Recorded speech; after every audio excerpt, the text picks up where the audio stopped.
All right, friends. So, welcome to War of the Gods, Session 1, brought to you by RoleWithThePunches, my new YouTube RPG channel. So, I have some wonderful gentlemen here this evening with me that I'm going to be playing with. So, I'm going to let them introduce themselves and introduce the character and god that they are representing this evening. So, we'll start with you, Adam. All right, I'm Adam. I don't have a YouTube channel. I grace other people's YouTube channels with my presence. Tonight I will be playing Tarashi Nyalo, also called the Night Breeze. He is a Wood Elf noble um, who is the heir to the Night Breeze name. His prominent military family in the Wood Elf Empire, and trained from a very young age to hunt and in all of the ways of military. He will, in theory, assuming that he can provide his family with an heir, take over the leadership of the ranks of archers. And in Wood Elf society, that's a big, big deal. But as he was doing his training for this and wandering the woods, he noticed that he had a strange connection, that he could hear things that nobody else seemed to be able to, rather than saying things out loud and people thinking he was crazy. He just kept it to himself. What he was actually hearing was the astral plane. He was listening into the gods' conversations while he didn't even realize it. One of these gods contacted him. He has been in the shadows for so long, even in the astral plane, that he doesn't have a name. Tarashi calls him Mook because his first thought was some Mook is talking to me that I can't see. And so Tarashi Mook did not like originally the fact that Tyr could hear him, and had originally sought to eliminate him, but when he found that Tyr could be useful, he started to teach him things. Tarashi then started walking down a darker path, and found training in the shadowy arts of the rogue. And so he and Mook worked together, and have for a number of years. Now that the seat of power is open in the astral plane, they are pretty single-minded about this, but they don't want to sit in the chair because Mook feels that there's always a target painted on the forehead of the one sitting in the chair, and he's not about that. He's about standing behind the guy in the chair and knowing enough about him that he could whisper in his ear and his demands will be followed. Awesome. Thank you, sir. Jeremy. Cool. Amendus Geek here, guys. Plugging that channel and also plugging the RPG Wild Wild West. So, having that fun jazz. Player I'm going to be playing today is Kronos, a fire genasi sorcerer. He looks somewhat like a monk type. He's very much with the elemental fire, and he sort of keeps that plane sort of under control with the other four elements keeping theirs. And one day, Kronos was doing his regular rounds, making sure everything is sort of perky and red as fire is. And Helen, his god, the lady of the four elements, the goddess of the four elements, came up to him and said to him that we found unbalance in the nature. That there was an imbalance of elements through the mortal planes, and she couldn't go, but she knew that fire of the four elements was strong enough to sort of quench the battle that she needed. So she came to Kronos, and he was much obliged to go and serve the lady. Awesome. Thank you, Jeremy. Chester. Hello guys, my name is Chester. I'm gonna be playing Su. Let me try this again. Su Wong Kong, and he is basically, well, he is a cleric monk, and my deity is myself, the Monkey King. I am playing basically a fallen deity, lesser deity actually. And how that came to be was I was up in the heavens, being my normal trickster self, basically pissing off all the gods by playing tricks on them, practical jokes and things like that. Well, the gods decide that they had enough and they're going to basically do the same thing to me, play a practical joke. And they locked me into the library of Ramaka. Is that his name, or did I pronounce that wrong, Jared? Ramak, but yeah. Ramak. Okay. And basically locked me into his library. Well, I didn't realize it at the time that they'd done this, and I went through and kind of making a mess, kind of making it my home. There was a massive tree there with fruit on it. I ate all the fruit. And once I kind of got bored of being in the library, I tried to leave. Well, come to find out, the doors were locked, and I couldn't leave. So I destroyed almost the entire library, just going through, throwing books around, knocking bookshelves over, setting a few bookshelves on fire, but because this is heaven, it didn't burn down the whole place. And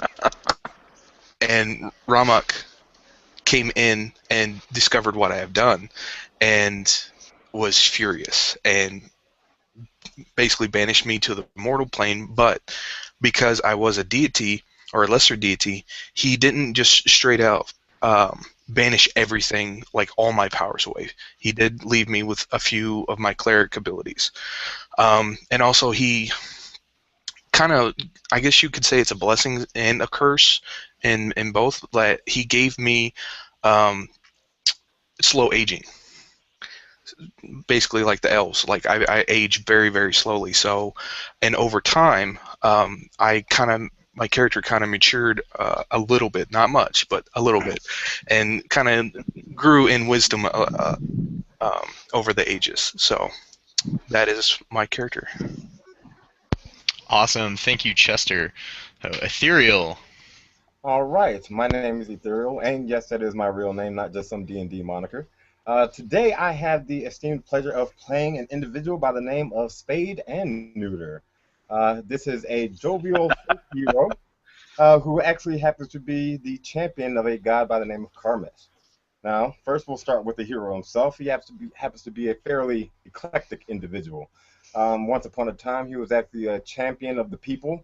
Helped actually cease a war that was happening in the nation that he grew up in, and became kind of the folk hero for all the farmer folk, as he actually taught them to take up arms and kick these two opposing armies out of their area so that they wouldn't just continue to wage war there. Unfortunately, by luck and by pluck, he happened to actually fall in love with the wrong young lady and got the kingdom back into trouble via war, and thusly fell from grace. His god, however, the one that he's chosen to actually be very much upholden to, happens to be Karmesh, the jovial god of agriculture, animal husbandry, and spring. Now, the funny thing about Karmesh is that he's actually one of the bastard children of Ramak, and kind of the butt of everybody's joke in the heavens. He was actually born a demigod, but was not allowed into the pantheon, and very much Hercules-esque, had to go through a series of trials and tribulations to actually get into the pantheon. Even though they let him in, they didn't really give him much power. They gave him animal husbandry. I mean, come on. So after good old dad decided to go on ahead and kick the bucket, the often humiliated bastard child is actually now looking for a way to kind of get some respect from his siblings. He's not necessarily looking to be the one sitting on the throne, but he doesn't want to be the lowest man on the totem pole anymore either. Awesome. So thank you, Ethereal.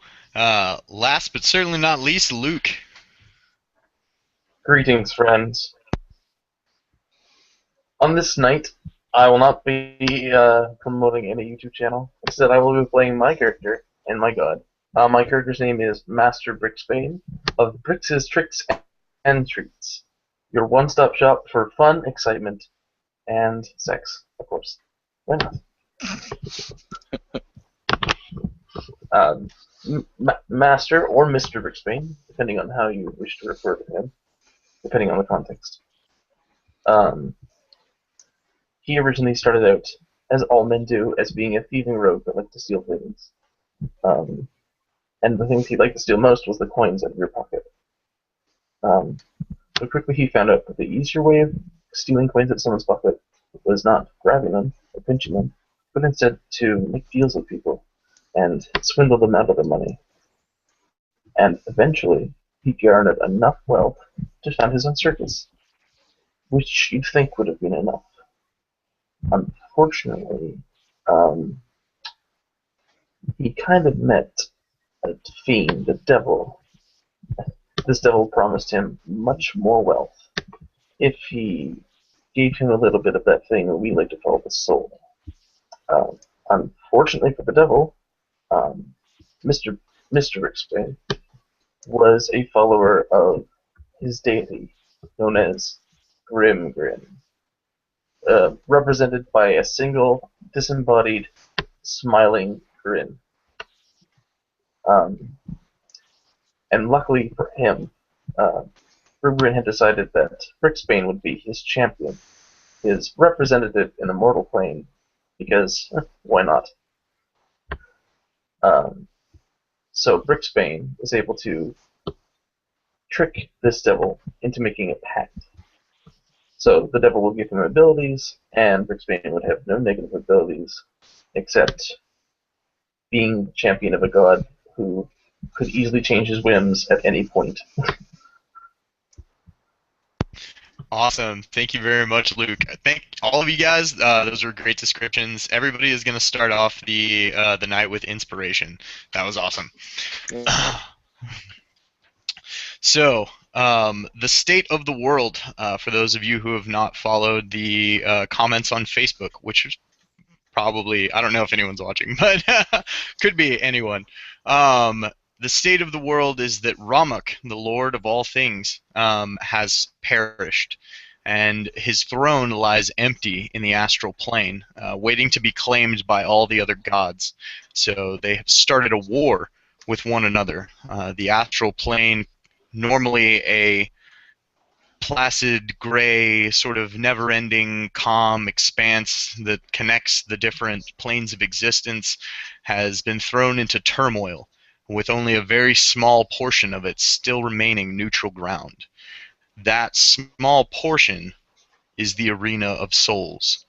It is the arena that the gods will have to fight for one of the 10 relics of Ramuk. The 10 relics were long ago banished to the material plane, and Ramuk's decree that no god shall ever enter the material plane still stands until it can be undone by an usurper of the throne. So they have chosen the fine gentleman that you have seen before you today to go and quest for said item.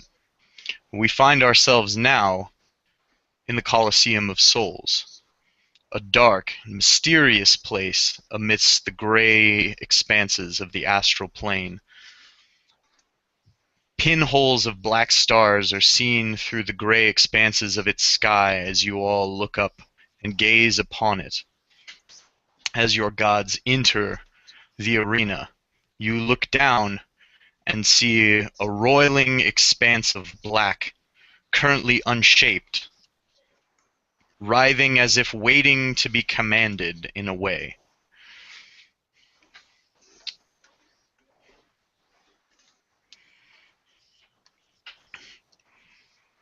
The first to arrive is one known only by the moniker Mook.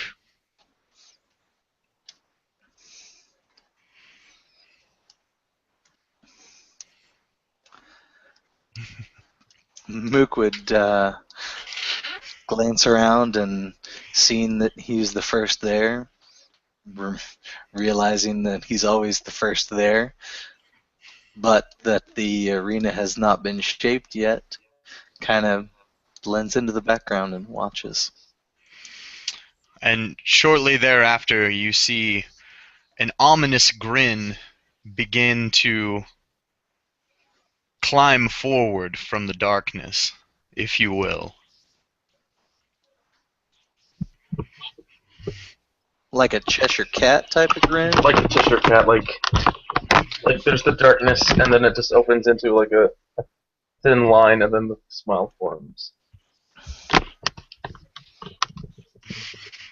Greetings, Mook. Nice to see you again.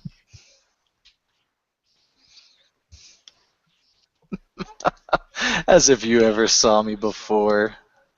This fool's errand that chases us after these relics is the only reason that I show my face around here. I do not have to worry about showing my face to anyone. And shortly thereafter, Karmesh, as you enter the arena, you see a large wicked grin conversating with a bit of darkness amidst the seats of the Colosseum. Well, hey there, guys. What's going on? Oh, wow. It looks like we're getting ready to start the festivities, eh? Well, let's see. We placing bets on anybody? I mean, after all, who's gonna be the next big man on campus? Now, I know you guys have been looking down on me for forever, but I'm not really wanting a chair. How about we do, well, maybe we'll do a little bit of politicking over here to the side once the things really get started. But just let me know. In the meantime, let me know if you need any food, drinks, beverages, women, wine, whatever. I got you covered. Awesome. Shortly thereafter, getting anxious as your journey is taking longer than you originally expected, you feel the need, Sun, to poke your head into the astral plane, sort of look about the arena, see if anyone else has arrived yet.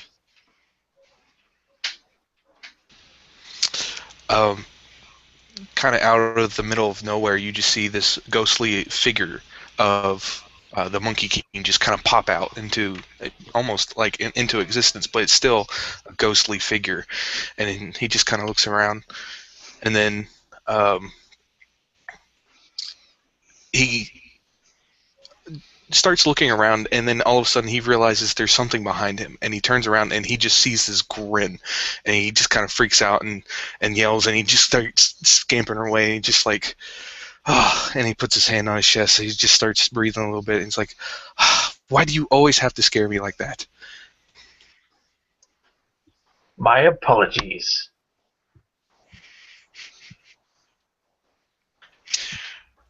And the final to arrive in our arena for the evening, Helena graces you all with her presence, mistress of the elements. As she walks in, she sees the grin, sees the ghostly figure of the Monkey King, and sort of gives a light bow as in respect of seeing y'all, as she does to everyone, and says, "So, how's everyone doing this evening?" "I hope fine."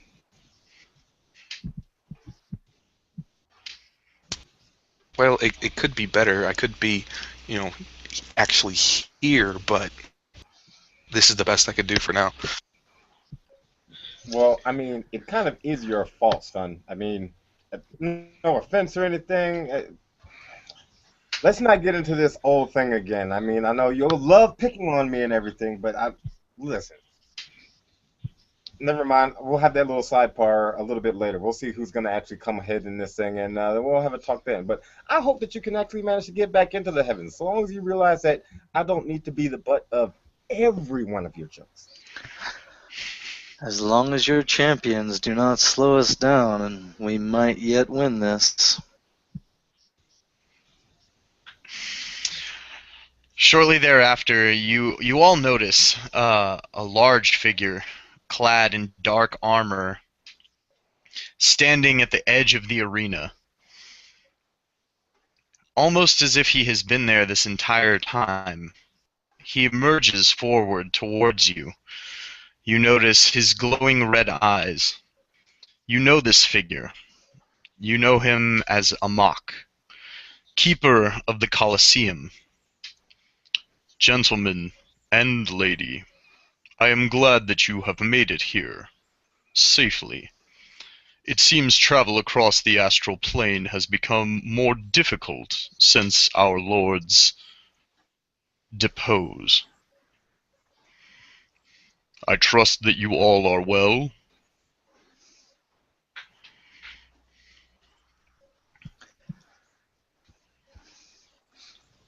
It is no worry, Amak. I have not let things run out of hand, Amak. Yes, very cute, grim grin. Let us hope that your rapier wit has transferred to your chosen, so that you might actually have a chance to compete for a relic this evening. I will do my task, and I will shape the arena when the time comes. Let us see if you have the chance to make it. And slowly, soon you start to hear a voice, like kind of in the back of your mind. Sir? Sir? Sir? Sir! And you just realize that you're violently being shaken suddenly as you sort of come to down in an equally dark place. Where are you? Where were you? How long were you out? You look around, you see your traveling companions. You see that you are in the sewers beneath the city of Ramzar. This is as far as I go, the peasant tells you all. Up this ladder will take you into the city streets, but beware. The Magi have created all number of horrors to protect their college. I dare not go up.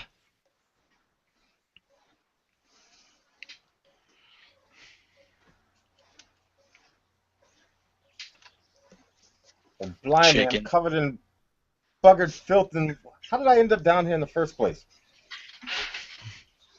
Anybody remember anything? We're after the relic.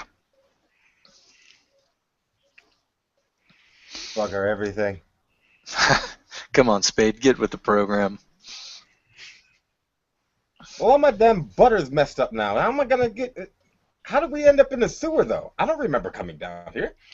You paid me to sneak you into the city. How do you not remember? Never mind. I can go no further. I'm afraid that this is where I must take my leave. But hopefully you find the eye of ascension that you spoke of earlier. Well, crikey, thank you, mate. Here, have a jar of jam. He takes the jar of jam in his hands and kind of looks at it oddly and thank you. Soon walks over and takes his tail and reaches into his cloak and pulls out a small little bag, and he jingles it to kind of show that there's money in it, and hands him this little pouch and says, "Thank you, kind sir, for taking us here." You're welcome. I hope you can make it back. Don't think this urchin, it's his job. And you just see him sort of like get a look of shame on his face and kind of like, bow his head to look at the ground. And Kronos goes up to him and sort of pats him on the back and says, "One doing's one that does his own job does it great. and proves worthy. And he gives a pouch of tin coin. And he just sort of looks at the bags of coins and the jar of jam. I hope you all make it out safe. And all Um, of a sudden, like, you hear the sound of an explosion up above, and some dust in the thick, like, damp sewer air sort of, crumbles onto the damp ground around you, and he gets frightened and begins to run back down the corridor. As you're left standing in front of the ladder, seeing a heavy manhole cover at the top. and I was just about to give him my coupon to my theater. Oh, foolish.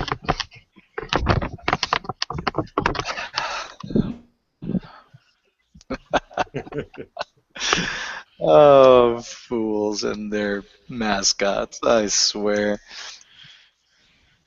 And Ty would take a dagger and put it between his teeth and climb the ladder and push the manhole cover up just enough to peer through.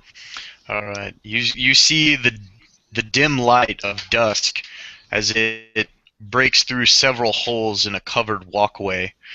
Um, the smell of acrid, sort of burning metal fills the air and assails your nostrils as you open the manhole cover. You weren't sure that the smell could be worse than the sewers, but it certainly rivals it. The air is hot and thick from the desert day, as heat has begun to radiate off of the large stone buildings and streets of the city. As you look, you see that you're emerging into a covered alleyway riddled with debris from destroyed and crumpled buildings. You find yourselves in the city streets of Razmar, a once proud city that now lies mostly in ruin. As Ty is sitting there looking around with the manhole cover barely open, he suddenly looks to his left and sees the face of Soon right next to him. But it's odd because Soon's not even touching him. He's balancing himself, in the sewer and not even hanging onto the ladder. And Soon's like, "What do you see?"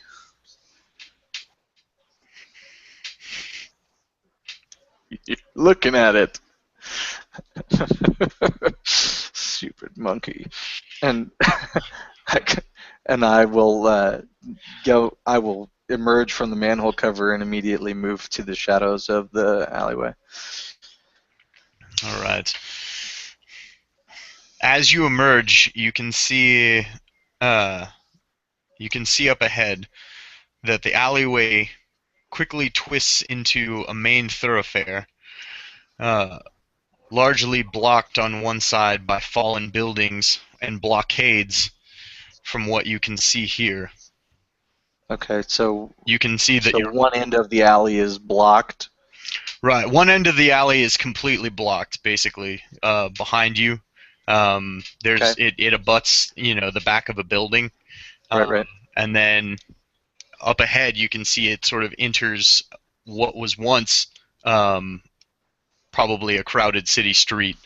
And they're in between buildings on other smaller alleys are blockades of rubble or carts, Okay. fallen So buildings. buildings. I mean, this place is obviously war torn. Do I see any movement? Like, is anyone moving around or Not from your making a current bunch of position. noise? No, from your current Okay. like you see wafts of smoke sort of blow by, every couple seconds or so.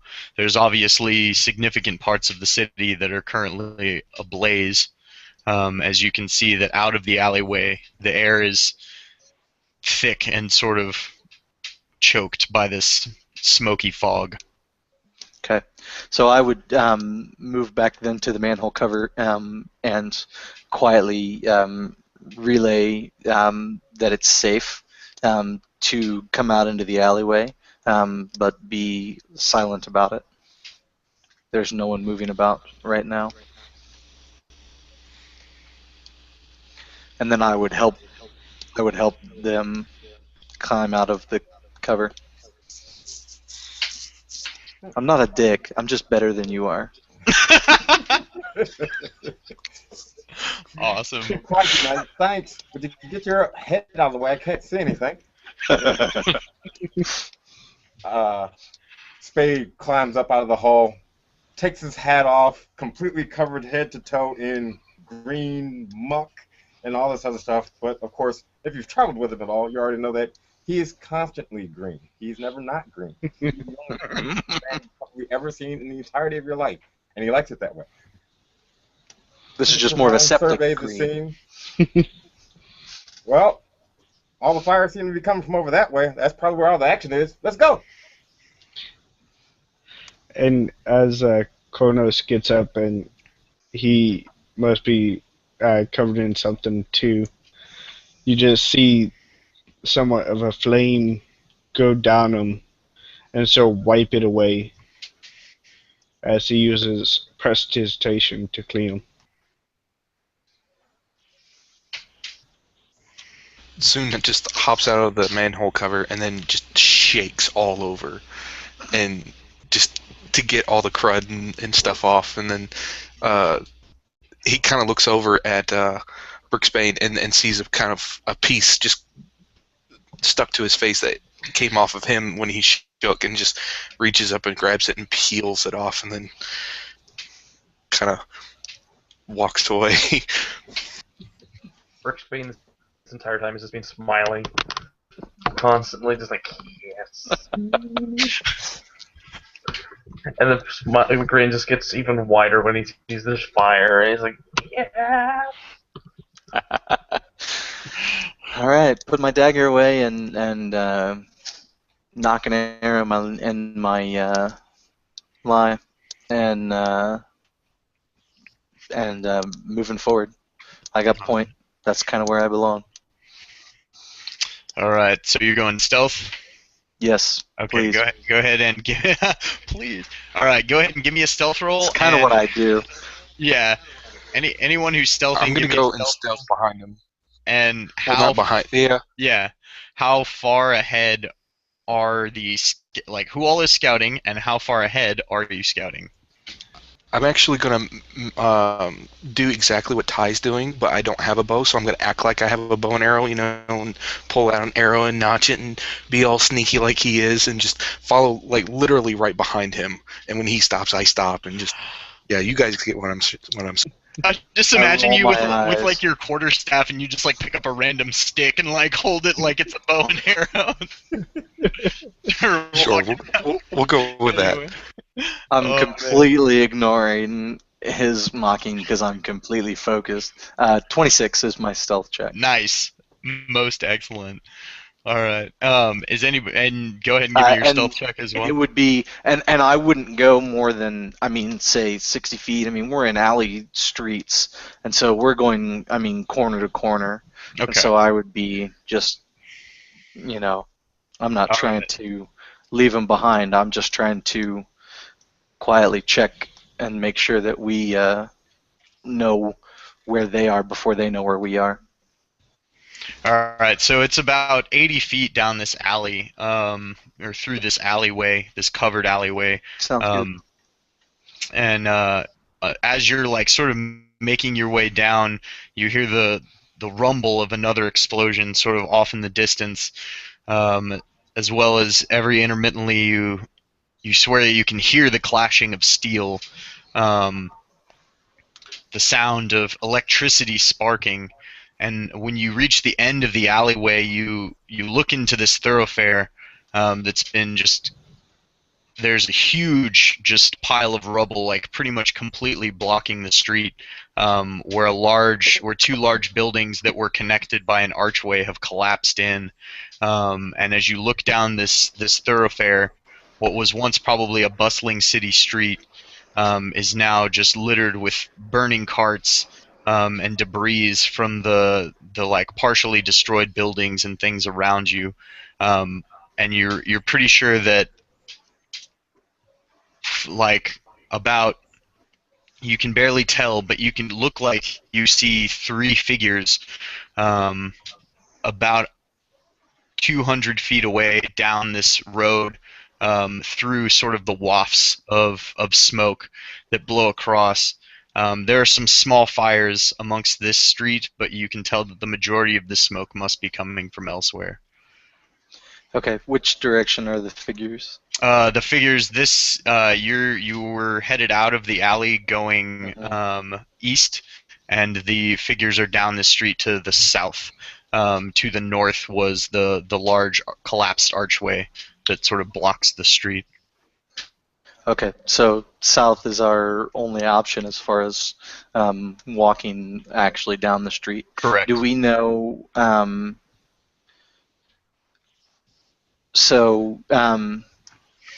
Do we know where we're going? It mentioned the library and the eye. I would assume that we, as an out of like our characters, would have an idea of where we were headed. Is that correct? Yes. The entrance to the library is going to be. You guys are basically in the city's central district, which is where the library was, and the Magi have sort of walled off to the rest of the rest of the city. Okay. And So we're the behind those entrance. lines. Right, you're behind those lines. You're at the outer edges of like inside those lines currently.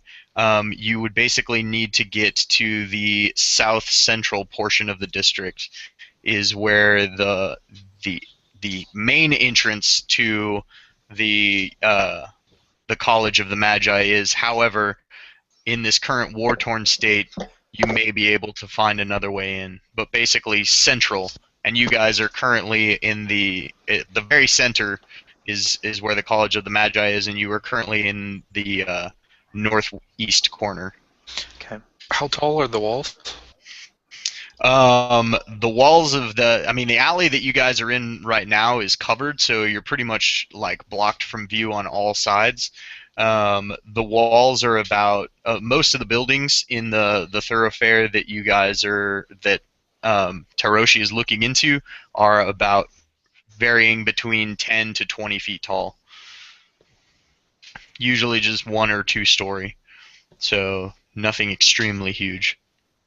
Are they made of stone? Like Yeah, most of them are like sandstone masonry work.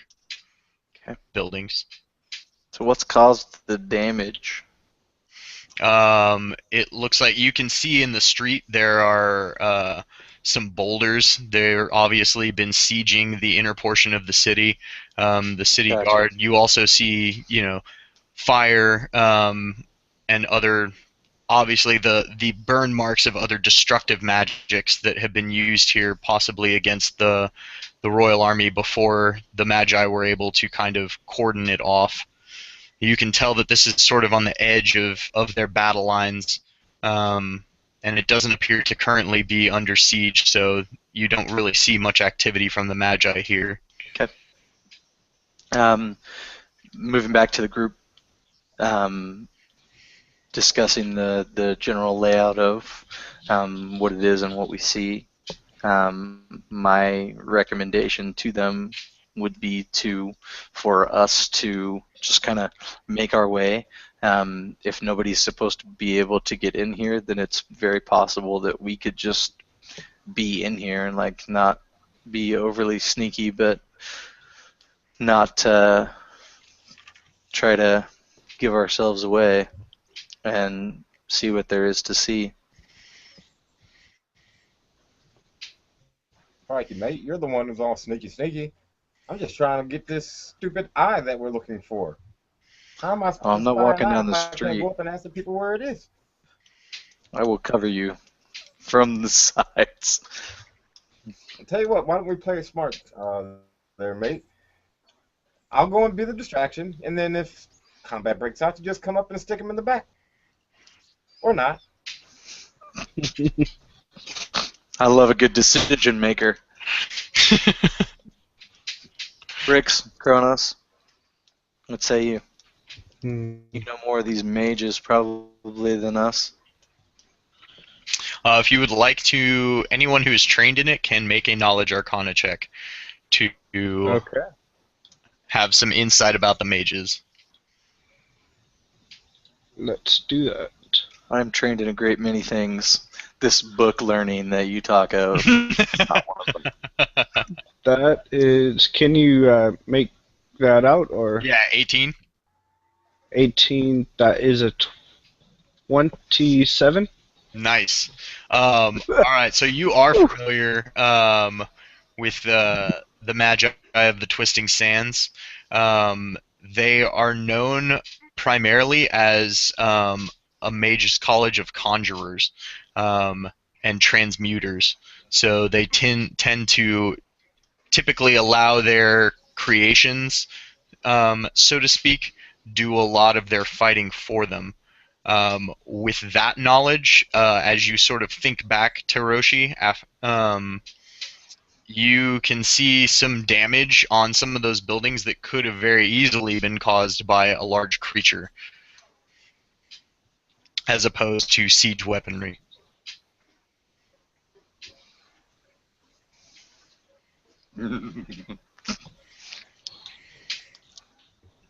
I would tell him the information that I would know. So these are the Magi here are mainly conjurers and transmuters from those schools of magic. Are they? Would we be out of place in that group? I mean, you, a fire genasi, you're fairly obvious. Myself, an elf. Like, how would they regard us as strangers? Are they a pretty tight knit group, or do they have initiates? You know that any of this at stuff, one though? point in he would know that at one point in time, they did allow for anyone to attempt to basically sort of test in, if you will, to the College of Magi, um, basically prove their magical knowledge and be allowed access to their trainings and rituals.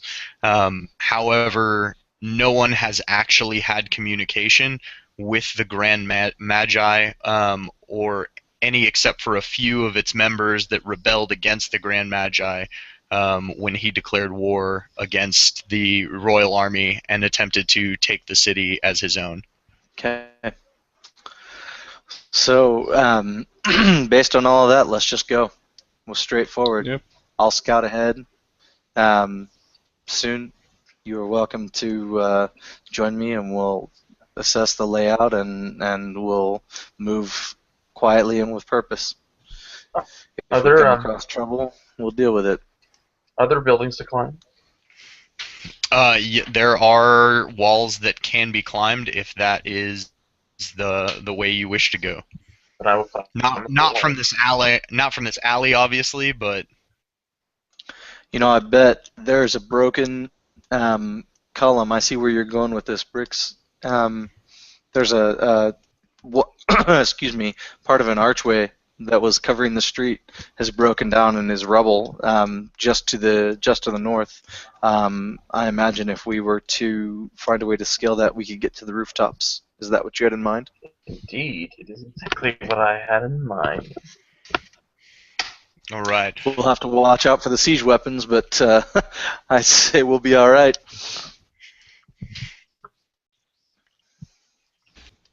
Do we want to all sneak over there and try to do that? Because I look at the wall. How high is it? High? Yeah, Well, the archway that collapsed there was originally about 30 feet, but you could make it onto the like stonemason sort of covering of the alley that you guys are currently on, and the building next to it is only about 20 feet tall. It's only a 2-story building. So basically, it's 10 feet up to get to the covering that you guys are currently under. It would be another 10 feet up a sheer wall to get onto that next building. Okay, could I jump up on the covering and then jump up on top because I can jump 12 feet? Yeah, yes, you can. Okay. I look around and do any of my party. I'm looking at your characters, so if you have it, kind of speak up. I'm looking around to see if I see rope on any of my party members. Do any of you guys you would might have one? you would see that on the back of Rick Spain's back, he has a what you would regularly see a burglar carry: rope, some you know some climbing kit tools, that kind of thing. Okay, I'm just gonna grab the rope, just like one end of it, and then start jumping up. Okay, so you leap up to the next building, and as soon as you do, you spot an Ifrit on the building next to you. You need to make a stealth check for me, or just stand my there pants. and get seen. Yeah. Wow. I rolled another Hi, 6. me soon. Actually, you know what? No, scratch that and scratch the stealth. I'm going to disguise self as an Ifrit as well. Does disguise self allow you to take the appearance of an outsider? I'm not sure, but I will check. Unfortunately, We'll give it a try. Yeah, right. If the spell allows you to do that, then totally cool. But I think it's humanoids only. Okay, well then I'm going to take that 18 then I rolled for the stealth if this doesn't work. So what'd you get total on yourself? Total would be 26, like before. 26. All right. Yeah, having a +8's extremely nice. Yeah, no, that's definitely a nice bonus. All right, let me. Okay, here's where I want to be. It says you can't change your body type. You can adopt a form that has the same basic arrangement of limbs. Okay, which an Ifrit does actually have feet and arms and legs. However, it is large, and I don't think it allows you to change size categories. Well, I can up to a foot taller or foot shorter, so yeah, we'll just go ahead and do the stealth. Do the stealth. All right.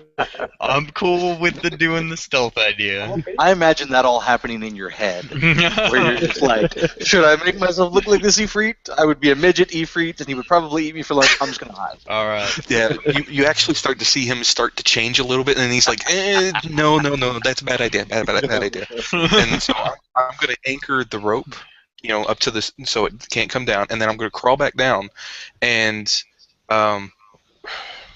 what do my party members look like? So is this the building across the way, or is this the building adjacent? No, the building. Sorry, not this is the building to the south of where he is currently atop. The building, like, That directly doesn't answer to my question. Well, this is the adjacent building, like, Okay. it is a building directly next to the building that he is on. In fact, the two buildings actually, like, share a bit, like, barrier wall.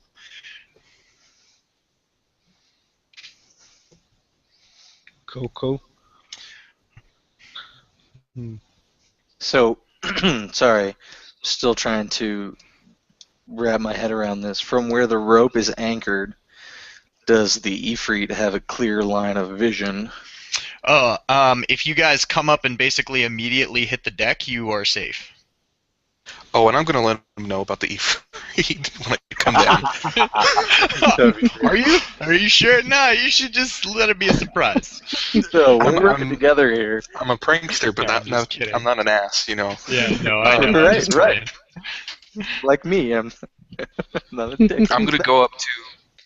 Yeah, I'm going to go up to the rogue and kind of smack him in the forehead, and basically light is going to shine on him, and basically casting guidance on him. I'm waiting for you to respond there, Ty. Oh, say pick a rogue. Yeah, right. Brick's the rogue too. Oh, sorry, Ty. I thought you were the main rogue, so Okay. yeah. I think I have more levels of rogue than Bricks, but I'm casting guidance on you, so you can go up, and I'm gonna kind of look around to the other party members and just kind of put my hand out and say wait, and then when he goes up, And then I'm going to explain this to make so it will make sense. Once he Okay. goes up, then I'm going to cast guidance on everybody, so that way, making a Okay, climb so check won't. one by one, basically. Yeah, and once they get up there, I'm going to cancel the spell on him and then cast it on the next. Right. Okay. Cool. Well, I mean, I think it only lasts for like one roll. Like as soon as you make a roll with guidance, it Uh-huh. goes away, doesn't It it? does. Yep. Yeah, Oh, okay. it's not a duration thing. Okay, so go Well, it ahead and has a duration. everybody give me a. Oh, it does have a duration. Yeah, but once you can use it Oh, right. during that Within that duration. duration. Gotcha. Yep, Yeah, that's. exactly. But as soon as you use it, it's used up. So Correct. everybody, go ahead and give me a climb check with guidance. So with your extra D4, you get to roll. So, Uh, athletics or Yeah. Oh, yeah. Right. There's no climb. There's Sorry. no climb. I still also play Pathfinder, and I forget what's going on. So yeah. So athletics check. Josh, do I need to, since I can, basically just no. jump up again? You're Okay. up there. Like that'd be dumb for you to make a climb check when you're already Well, no, I climb up. climb back Well, down. he can climb back down. Oh, okay. Well, no. I'm not No, climbing because anywhere. you could just as easily. Oh my god. No, you're definitely not. So like Bricks So goes to climb. I would have gone up first because that's point. That's where I go. Right. So and my athletics is 18. All right, Yeah. so give me the order in which everybody climbed up, and I know that I should have gotten this first. Yes, now that you we have should a have. critical failure, Now but that oh we have a well. critical fail. Yeah, right. You're like, well, obviously he was last, right? Well, Like, Ty was definitely first. Well, no, I would be last because I was the one right, casting. you would have be to cast guiding guidance on everybody. everybody. All right, so Can I hit him twice, like with guidance, like as he's falling, hit him again, so that maybe he can add so that he can fall better? Oh, no, man. you don't. You're digging a hole. yeah, no, you don't want to do that. All right, so basically the way this goes, It's a touch Kronos. spell. Yeah, Kronos, Spade, and Ty, you guys get up onto the roof and you like hit the deck, and you're basically like you can still see the Seafried. you want me But- to roll or? You're pretty inconspicuous at this point. No, I mean he told you that if you get up there and you basically just drop, that you'll be fine. Oh, had you not made your athletics roll yet? I not made it yet. Oh, I'll okay, just- my bad. So yeah, Here go ahead and make that for goes. me. I see that. I also want 15. to throw in there. Yeah, everybody else made it. What's up? Who's falling? Is it Spade or Bricks. Okay, Bricks. Yeah, as he's falling, my character is going to be under him, sitting there like acting like he's about to catch him, and then not. Oh, Like kind of step out of the way. It's like Terrible. we are gonna have to work together here, kids. Oh, I'm man. gonna, I can't see this probably if I hit the deck when I got up there. Yeah. So like, but all of a sudden you hear the noise of so Bricks for the fall. You're gonna take here. I'll do it in dice stream so that it's all fair. So you're not cheating rolls. Ta-da! For the fall, you take 2 damage. The main thing is though, when you guys hear the sound of smack and ugh, as somebody obviously like falls on their ass. So did the Ifrit as he looks over your direction and just gets this huge sort of like wicked grin on his I'll let face. fly. Oh yeah, You're gonna- I'm gonna shoot him in the head. That's All right. as soon as it's obvious that he hears something, I'm gonna shoot him in the back of the head. All right. So let's roll initiative, and you will get to the 3 on the top of the building will get to act in the surprise round. Basically, is the way we'll do it. Cool. So here's Ifrit initiative. Oh wow. So yeah, you're definitely gonna get to shoot him in the head first. Crit fail initiative. All right. So we're 15. he's last. Yeah, and everybody, if you would put your initiative in chat. Ah, gotcha.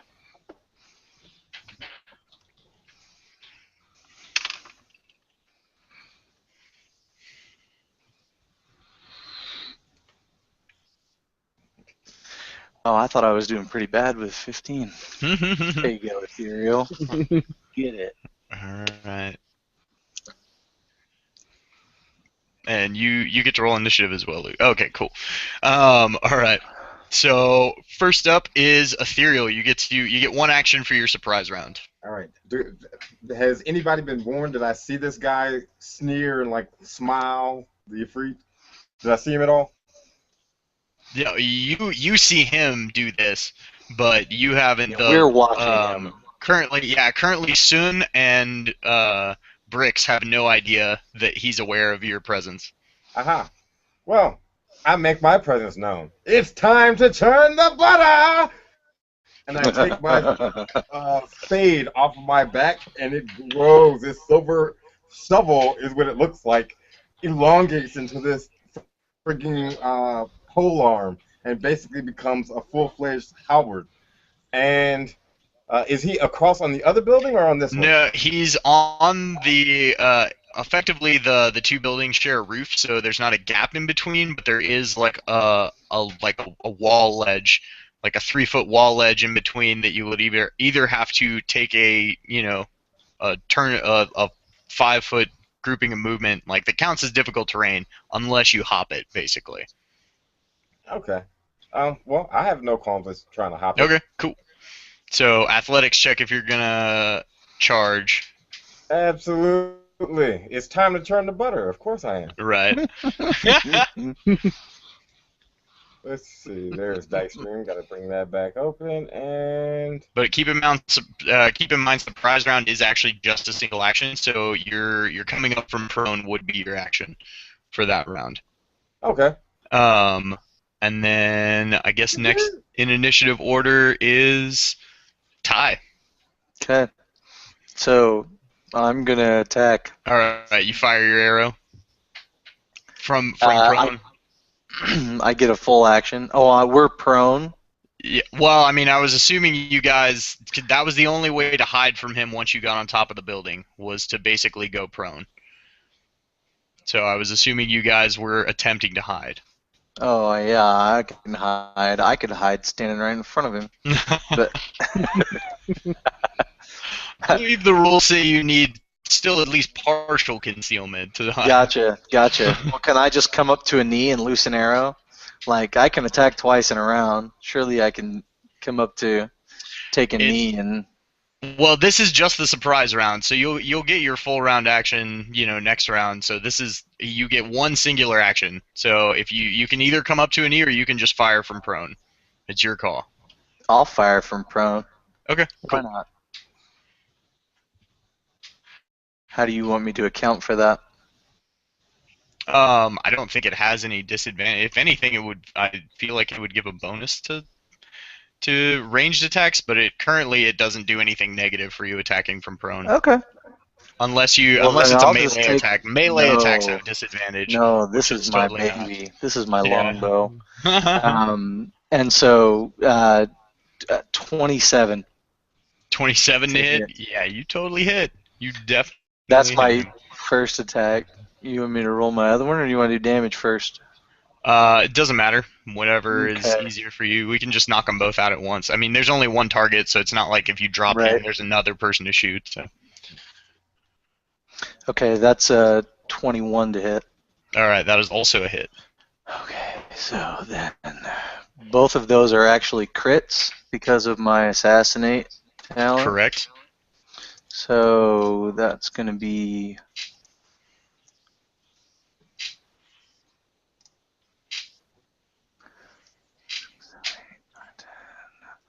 14, 15, 20, 34, 39 plus 5 is 44 damage. 44 damage? Nice. So you see this thing like turn and get a grin on its face, and you just like put an arrow right in its shoulder as it like gets this sort of like it's like look of haha goes to oh shit and and it just turns and sort of like growls. All right, so and then that is Kronos. So can I do a knowledge check on it? Yeah, if you want to use that as your action. Yeah. For the surprise round, go for it. Knowledge Arcana. That is 21. Okay, so you know that Very nice. pick two things about it that you want to know. Um, Um, can I know what it's resistant to? it is yes, that can be one of the things. So it is immune to fire. You know that. Okay. And what it's weak to? It has no weaknesses. Okay. So you know it has no weaknesses and it is immune to fire. All Hmm. right, and then so Chester and Luke don't get to go in the surprise round. It's turn. Um, it just sort of like gets that angry like growl and begins to like grow in size as it becomes like huge on this rooftop, and you see like literally the roof begin to like somewhat almost like crumble under the weight of this thing, as you can see the like stone sort of caving slightly underneath his massive weight. And then it'll be actual initiative order. So Ethereal, you are first, and you get your full turn. All right. Be careful, the roof is crumbly. Just saying. That's all right. I'm the perfect man to get us out of this jam. And Awesome. Butter. Dude, that's I'm brutal. Were going those to- your attack rolls? no. Those the first one was my initiative roll. The second one was my athletics check to bound Oh, the right. roof. Okay. Awesome. So yeah, dude, you leap over the roof, and I'm gonna go ahead and give you advantage on your first attack roll because you're basically like swinging your blade down on top of him Oh yeah. from the air. And I get 2 attacks. I'll go ahead and roll them both at the same time. Yeah. Make things faster because Dice Stream wants to be really slow. Oh! Oh my Nice. God. You love What? advantage. No, Oh no, yeah, you got advantage. advantage. Yeah, you have advantage. Don't be like that. Ah, Yeah. safe. Bullet. I love advantage. Yeah. Oh, That man. will be AC 25. Can you hear me? Am I Yeah, fading? yeah. Oh, so Okay. you got a 25 to hit? Yeah. Yeah, that's totally a hit. Okay. And 1d10 plus 5. Yeah. We'll roll And the other attack. yeah, you get your other attack because the first attack just gets advantage. I'm just giving it to you because of how awesome you got. Like you rolled on your athletics check. And the second attack is 27. Yeah, that also hits. All So right. go for it. Feel that momentum.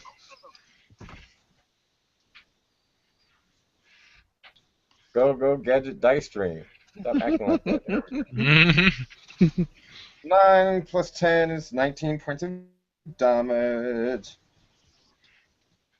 And I'm actually going to save my bonus action just in case he decides to do something crazy. Okay, cool. So got it. All right. And then that brings us to Ty. It's you. It's your full turn now. Okay. So now you can stand and fire. Oh, I don't want to stand. I'm gonna use the wall for cover, but I'm gonna come up off of it enough to fire another couple of arrows. Cool. So we'll roll both attacks. One is 25 and one is 20. Both hit. Fantastic. So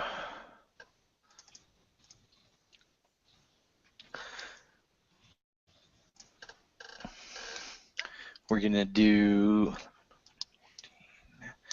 and 8 is 22. What are the D12s? Question mark. They're not D12s. Are they not? Are they D20s?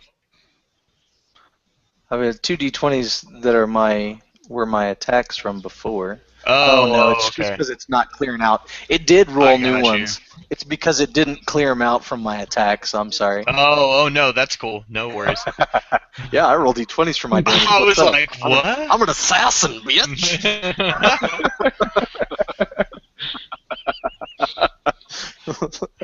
If only Assassin was that cool. I wouldn't play any other class if Assassin was that cool. 22 and 10 is 32. 32 damage. Awesome, Piercing. man. Very nice.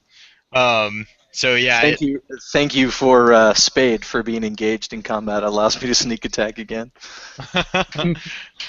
yeah. So you see Spade leap the wall and like come down with this halberd on top of him and lay like two solid but not crippling blows into it. And as it's like coming back up from the blows, it catches an arrow in its midsection. Two arrows in its midsection. My bad. Misspoke. All right. Oh shit! Hold on, Colossus Slayer. He needs 5 more damage. Okay, nice. Because he's not at full health. Because this is true. He is definitely not at full health. So then that brings us to Kronos. It's your turn. I'm gonna duck back down behind the wall. Okay. Okay, I'm gonna get up and cast Eldritch Blast on him. Get it. Nice. And is that targeting one creature, right? Eldritch Blast? What's that? You can target one creature, but each blast is a separate attack roll. So it only targets one creature, so. Eldritch Blast? No, you can target multiple creatures with it. You'll see why I'm asking that. Yes, you can't twin it because it already fires multiple bolts. I can't. No, because when you get to 5th level, and I think again, when does it bump up again? It's at 11. At 6th and 11th. All that. So here it goes. So yeah, you throw 2 of them anyway. Very nice. Oh, nice. And one's a crit. Yep. One is a 26 and one is 23. Yeah, both totally hit. So crit does double damage, right? Yes. So yeah, the way I do it is you just roll and then double it.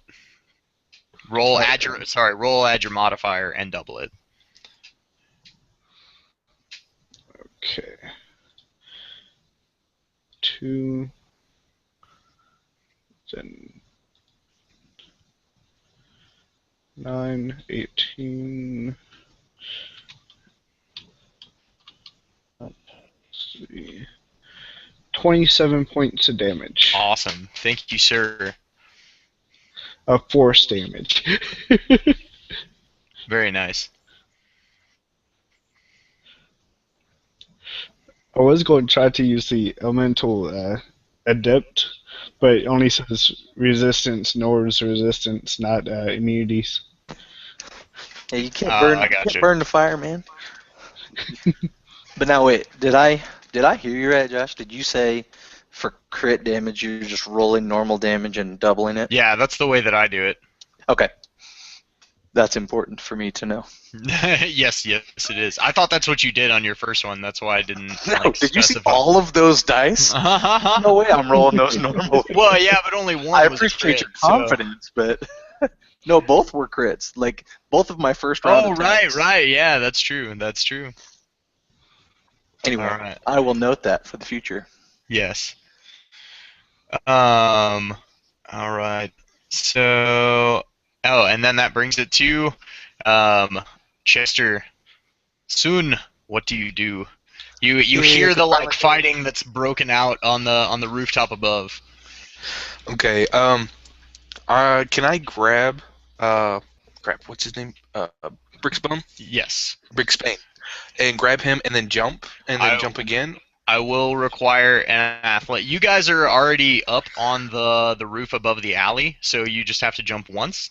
Okay. But yes, you can, but I will require an athletics check. Okay, just for me or for both of us? Well, for you. Okay. And I can't cast guidance on myself because that's an action, and jumping would require an action, or would it require my movement? Jumping can be movement, so okay. I will allow you to cast guidance on yourself and then jump, but that'll pretty much be your turn unless you have a bonus action to use. No, that's fine. I'm going to smack myself in the forehead and give myself guidance, and then... Brilliant. Hey, that's how I cast guidance, man. Also, wow. Okay. Oh, I know. I rolled a 1. So no matter all my bonus, it's not going to help. But when I jump up in the air, and I know I'm going to fail. I'm going to try to throw him onto the roof, and then let myself fall down. I knew that one was coming. All right, Bricks, make an acrobatics roll for me. Already. Never mind. I was Come on, going to try to smack Brixbane. him with my bonus action, but that's not going to work. You'd be lucky if you land on your feet. Well, you're the Monkey King. You've got 4 hands. Come on, you can do that. Well then, that is a 14. 14. Only All if my right. DM would So allow he it, but just like 14. He's an acrobatic little grabs shit. you and jumps, and then like you see him like hit the edge of the roof, like and like lose his footing, and as he begins to fall, he just like throws you onto the roof, which you tumble onto gracefully. Can, However, the Monkey King falls.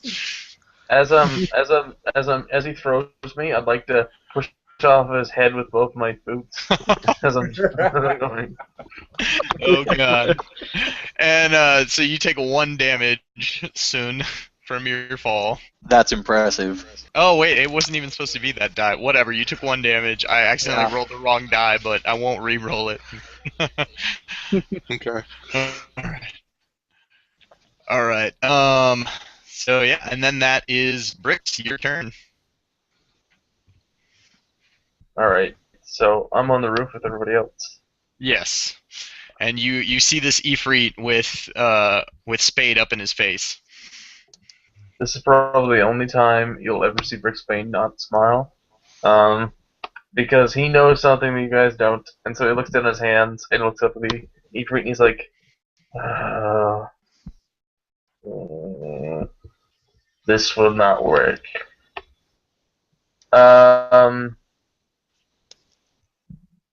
Is there any big structures within 500 feet? Within 500 feet? Yeah, within 500 feet, you can actually... Sorry, let me refer... That's a big distance that I wasn't expecting. Let me refer to the map real quick.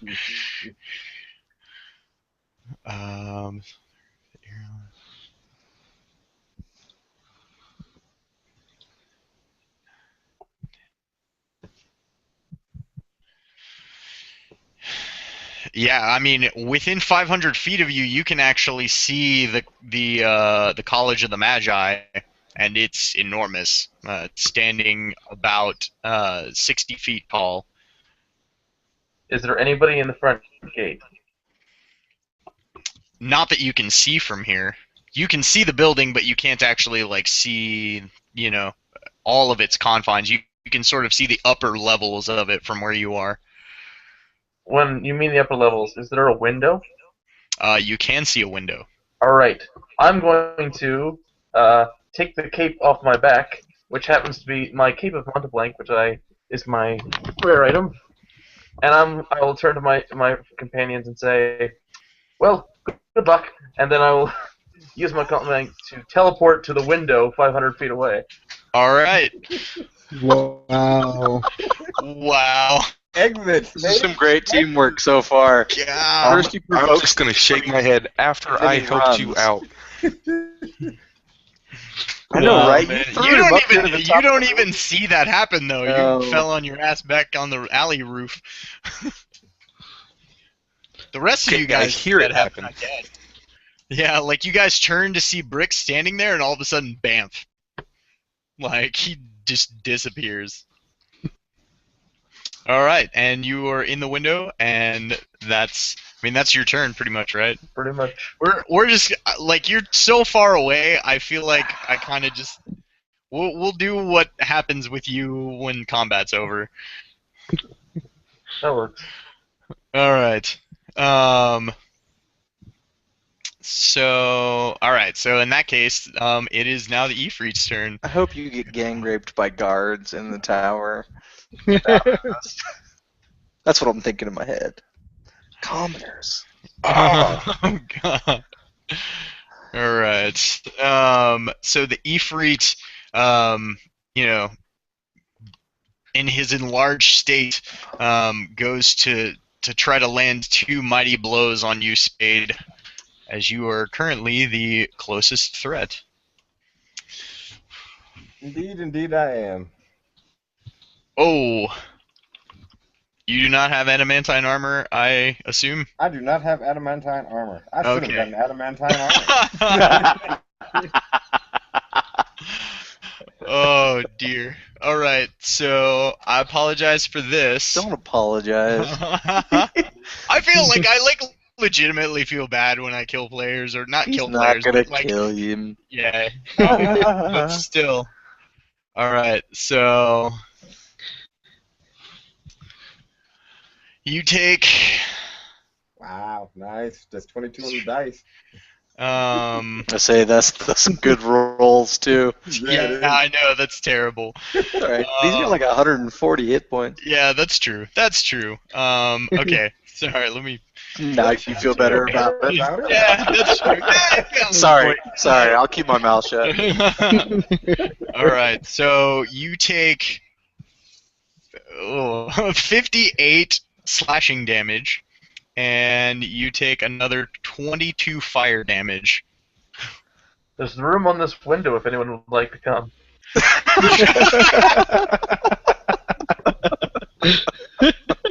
80 points of Oh man! damage. Aha!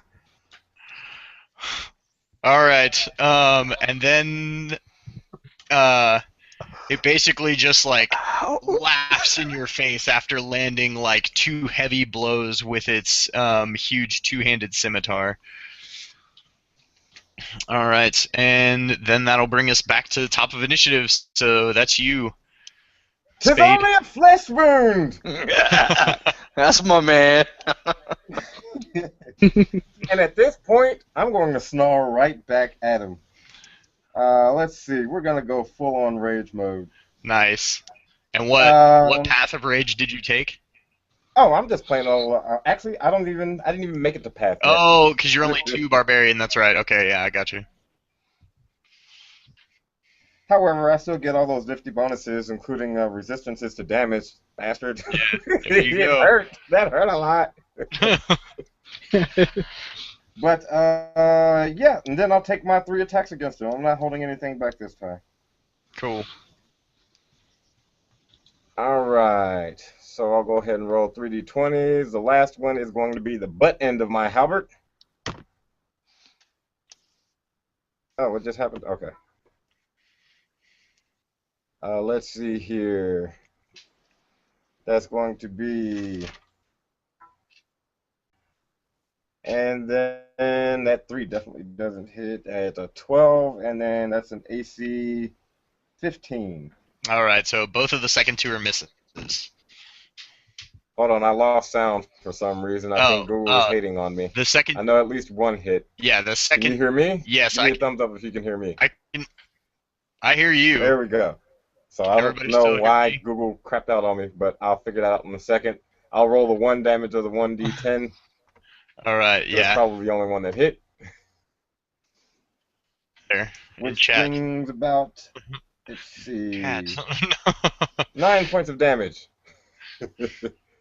And then I will Right. gladly restart Google Hangouts to see if I can get sound back.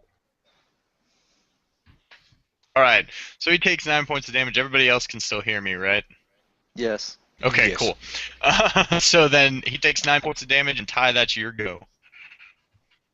Ty is going to come back to one knee, and seeing the thrashing that Spade took,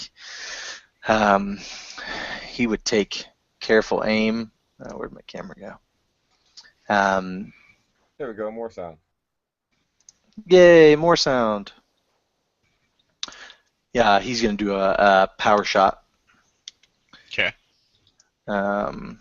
With one of his attacks. We'll call it his first attack. Okay. Blah. So 14, and then 25 for the second. Okay, the 14 misses, the 25 hits. Super. Okay, so...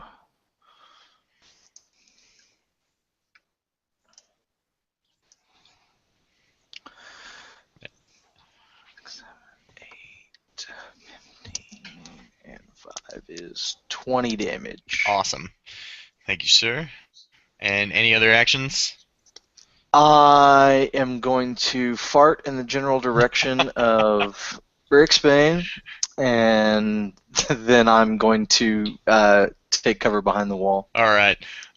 So then that brings us to Kronos. Kronos looks. He looks at the one that left. It's like, I don't think we can see him. Yeah, I mean, through like wafts of smoke, you see his tiny little silhouette on the roof ledge. He's not 500 feet away. He's closer than that. He's only like 200 and I think 80 feet away. I figured out. Gotcha. But he okay. could see it because it was within 500 feet. Yeah. You can see Brixbane's hand in the window, just waving back like, "Hello." So if it's a little bit farther than the reach of nah, I wouldn't do that. Let's see. I'm thinking of casting a spell. Okay. But don't let us stop you. Yeah. Would Go for it. does banishment only work on you target one and it only works on that person, right? Right. Banishment? Yeah. Okay. It's a single target spell. How about I had the ether make a charisma saving throw? Ooh, nice. Let's see if he can. What's his charisma look like? Is that good? It's not horrible. He might. What's his DC? Because I'm pretty sure he failed. 16. All right, so you bamf him out of existence.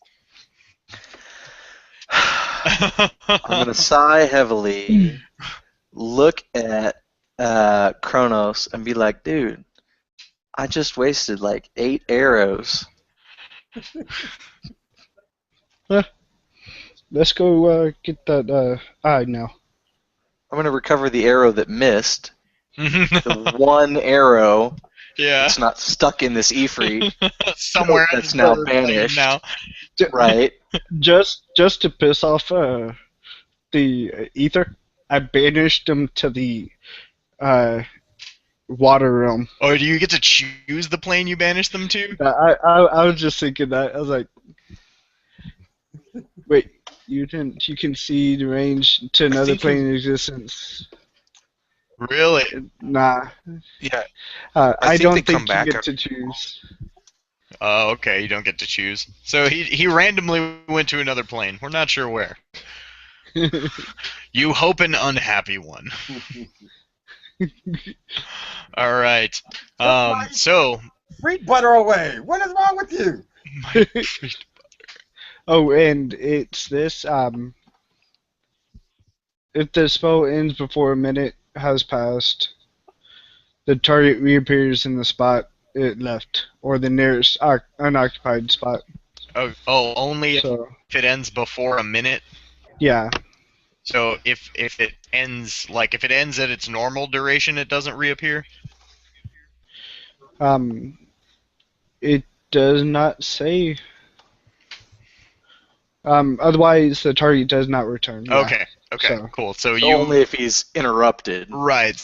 So you have a minute to concentrate. However, you do hear the sounds of movement in the building, like below where the Ifrit was, and the roof feels very unstable under your feet. Spade. In addition, you hear the clanging of what sounds like armored individuals coming from the street to your left or to the east. I'm sorry. Yeah, to your left. Do I see these guys? Because I am still below. I haven't got back up yet. You're on that alley roof. I mean, you can hear it and you could look out into the street and see them. Okay. How I'm many are going to coming peek in? around the corner. You just hear the sound of like armored movement. Oh. When you look down the street, you see 3 what look like glowing red figures, clad in Royal Army full plate. two of them wielding some type of like polearm type weapons, and one of them with a sword and shield. And you see them sort of like, you see the one with the sword and the shield like point at a building, and the three enter it. You said It's royal the full plate. Do we know if that's? I mean, is that the advancing army or is that the mages? you know that it's glowing red. Like the figures were glowing red. All of the royal army that you saw before you were like snuck into this part of the city were just normal humans. Okay. So, However, there are no entrances directly onto this roof from that building, but Sun did see them enter the building. okay. I would motion for Soon to get his ass up here. And Yeah. I have special sign. I have a special special signal for get your ass up here. And it's an important signal. Yeah. And So, All right. has it been a minute or? Yeah. Well, I mean, we'll say you finish concentrating for a minute. Yeah. Like, it takes a minute for that stuff to kind of start happening. Yeah. The Ifrit's gone. I'm not just gonna be like, oh, nope! You smelled something funny and you stopped concentrating on the spell. Nah. Alright, so at that point, Brixbane, you find yourself turning from the window, seeing your foolish traveling companions, tangling with this Ifrit, and then you see it disappear. When you turn and look into the room, you realize that behind you are three slobbering flesh golems. oh, that sucks. Have fun. Send us a postcard. They don't make postcards in Flesh Golem. Are they looking at me in an angry way, or are they just... Oh yes. That's a legitimate question. Yeah. Like, are they active? Yes, they are active, and I need you to roll initiative. Oh shit. Now see. See what happened when you split the party?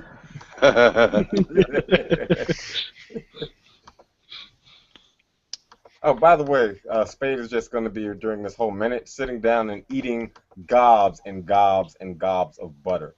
Mmm, peanut butter, pistachio butter, almond butter. You are one smooth operator. That's all I'm saying. That's so funny. Josh, when I hop up on the roof, can I heal Spade while we're waiting, or is that going to take up too much time? No.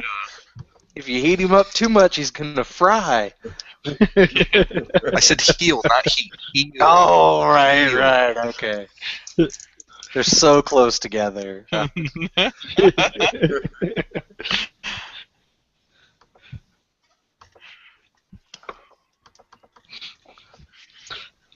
Alright, so what did you get on your initiative there, Luke? Did you throw it in chat? I got a 10. A 10, oh dear. Luke, your Okay. low rolls are really gonna start to have a negative effect. So I feel like for you at this point, we love you, man. We're coming, but we're walking. You're in trouble yet. Way over yeah, there. you have no idea. Like, you just see his figure turn away from the window, and you don't know what happened from there. Well, Alright, it's a pretty good idea of what's going on in there. Or what what you, might be going on in Yeah. there. We knew what to expect. yeah. We might soon know what be going on in there. Right.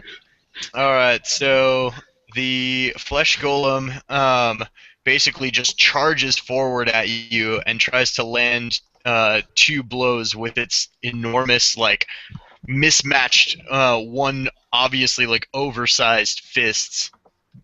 And that's a 215s. My AC is 15. Okay, so it does hit.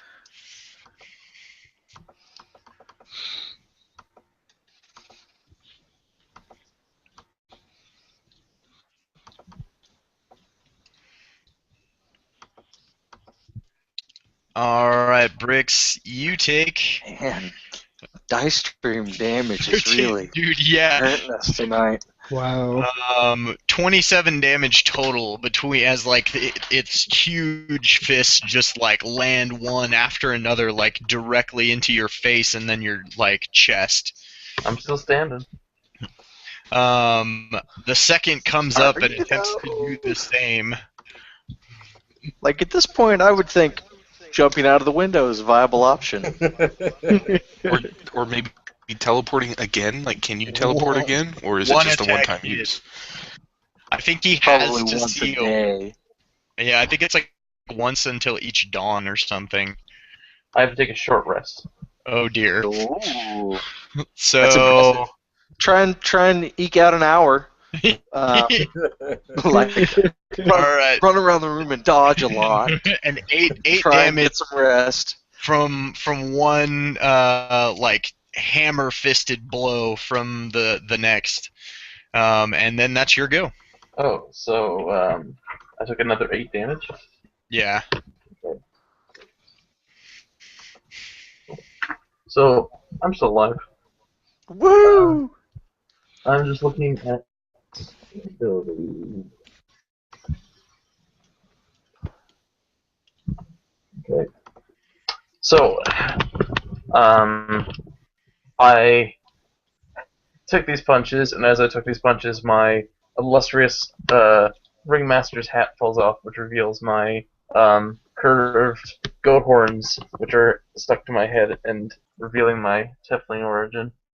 And I am like, Brixbane looks at the skull that says punched him, and he's like, "You gentlemen, I may need to hire you when I get back."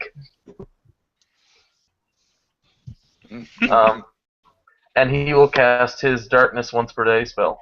Nice. There you go. All right. That basically like you're considered to have total concealment, right? They have like if you're in darkness. I'll look up the spell. Everything's heavily obscured. Yeah, I mean, I think it's like everything inside of it that can't see in magical darkness specifically counts as blinded. Yep. So I should just look at that condition. And that's Duh. quite a ways. Yeah, so Greatest sphere. automatically fails any ability checks that require sight, and rolls against it have advantage. Its attack rolls have disadvantage. So there you go. Are you doing anything else with your movement? Okay. Or with your action? Sorry. Because I have Devil Sight, which gives me 120 feet, seeing through magical and non-magical darkness. Correct. You can still see them, but they Can I, cannot. can I see a door to this room?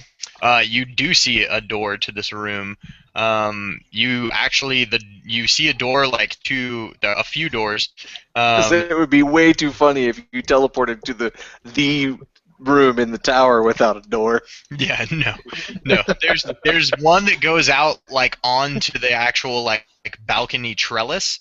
That you can see a large set of like glass doors. That still the actual college itself seems to be mostly undamaged.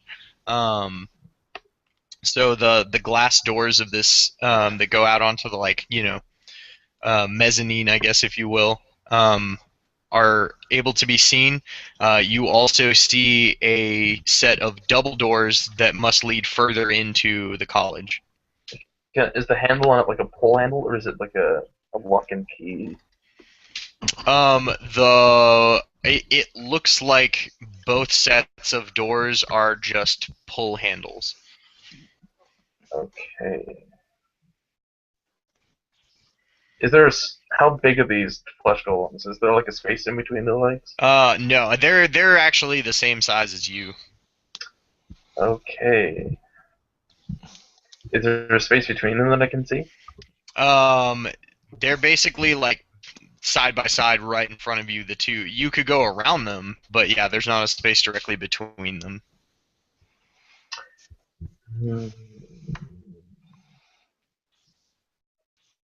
Are they in the darkness sphere that I created? Right, yeah, because they're directly the darkness sphere is centered on you, right? Yeah. So yeah, I mean, they were 5 feet away from you. Okay. My other magical item, which if you know of because I told you, Right. um, my boots of Elvenkind. Mm-hmm. Um, I want to walk around them. Would they be able to hear me because my boots of Elvenkind make no sound? No, they would not be able to hear you. They're also not going to get an attack of opportunity against you because they can't see you to know that you're moving away, Alright. and they don't. You're not currently grappled by them or anything. So Then I will walk around them and head towards the door with the pole. okay. And how big is the area of darkness? 15-foot radius. 15 foot. Okay, cool. Head to the set of doors, which that go further in, or the one that goes out to the balcony. Um, Further in. Further in. Okay, cool. That So sounded like you a like harsh decision. further in. All right. So you bolt for those doors, and you get through them and quickly, I assume, close them behind you, and you hear like as you are now on this sort of like upper walkway that encircles the fourth level of this building. You hear chanting coming from the floors below, and as you walk to the balcony, we're just gonna sort of take it out of combat. Though they're flesh golems, they're not exactly intelligent. They don't really know what happened, and they're trying to find you in a cloud of darkness. So, um, Booyah. yeah. So as you look around, down, you can see a circle of mages chanting around a large sort of pictogram of a symbol that you're not really familiar with. And we're gonna pause there for a second and go back to the rest of the group. All right. So you guys just saw the people run into the building, all that good jazz. You're on the roof. You got healed up some. Where do you go from here? I have a question. Can we get, Yes.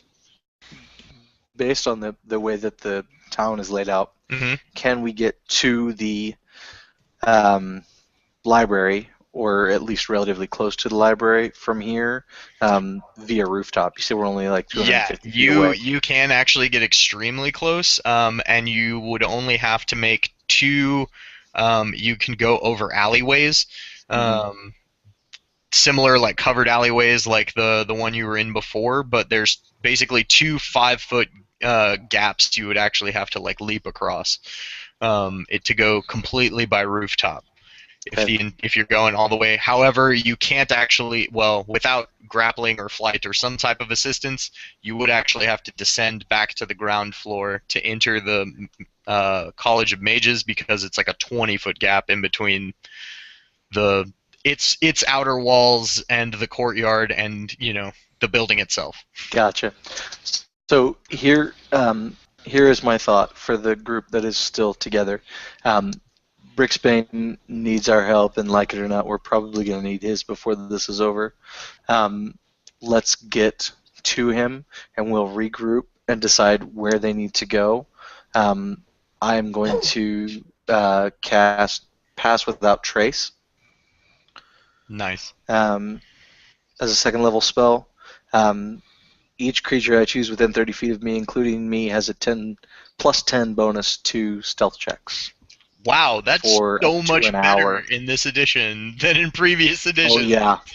That's Yeah, awesome. yeah. it's kind of awesome. I can do that too Dude. as well. Check Cool. this. Epic, yeah. So everybody make your balling out of control stealth checks real You have quick. no idea. I'm gonna Ball I'm out of gonna run it and control. recover the rope.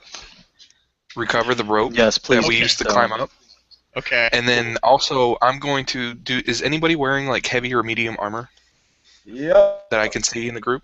Okay, Yeah. I'm going to go and place my hand on him and close my eyes. And then when I open them, my eyes are glowing even a brighter orange than usual. And what's the name of that? Like, It's a Blessing of the Trickster. So you have advantage on your stealth rolls for an hour. So it negates your disadvantage, basically. Cool, Yeah, cool. or balling. Oh, if I'm he in. needs it. A you know. veil. But- Listen, reads like this: a veil of shadows and silence radiates from you, masking you and your companions from detection. We have a +10 bonus to stealth checks and can't be tracked except by magical means. Creature that receives this bonus leaves behind no tracks or other traces of passage. Awesome. I am It's pretty Alright. ballsy. so glad you did that. Dude, yeah. All right, so So everybody. this way, I think we can get in and at least try and find Brix or the trouble that Brix is making, and get to him before we go that way. So, all are right. we doing stealth checks? So now, I mean, honestly, just your passive stealth come rolls on, at that. I Like wanna your, roll. Oh, you want to? Okay, roll. You I want just to roll? want to Roll. roll. I wanna roll. To I'm see watching what I it could come get. out. Yeah. What's the possibility of I know, ridiculous? I'm gonna right? laugh if you roll lower Sorry. than 10. Yeah, 1 crit Okay, fails. so I rolled a there's no 3 critical fails in stealth and got a checks. 21. No critical fails in stealth checks. I rolled a 23. So awesome. Oh my god.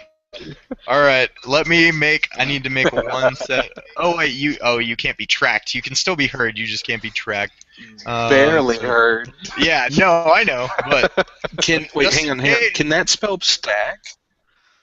no, you can't. Because cast I it can cast that as well. No. No. It doesn't work like that. I would rule that you increase the I know, duration, but you do not increase the bonus. That's how I'm gonna rule that. I'm messing That's great, anyways. That I'm out of the still- way. I'm not writing gonna waste that the down. spell doing that. I rolled a 1 on a stealth check, and I can hide from myself, and my passive perception is 20. All right. So where is it? I got Okay. above my Make- passive by Make the 1. roll real quick. No. Oh my god, he almost did. Almost, but no. You guys go undetected. Thankfully for you. So, I have a quick question. Who was throwing healing Spade's way before we get to the Oh, next Two. one? right. How much did you heal was him me. for, son? I healed him for 44. I wrote it in the chat. I didn't know if you saw it or not. Oh, It no, was I for didn't see 44 it. hit points. I've got the dice stream thing up, so I don't know if I can put both of those up at the same time. Nah, Can't, you have to but like you bounce have to back go and back forth. and forth. Yeah. Oh, okay. I normally type a lot of things in the chat, while other people are talking, so I can talk to the other party members without, interrupting. So that's just kind of what I do.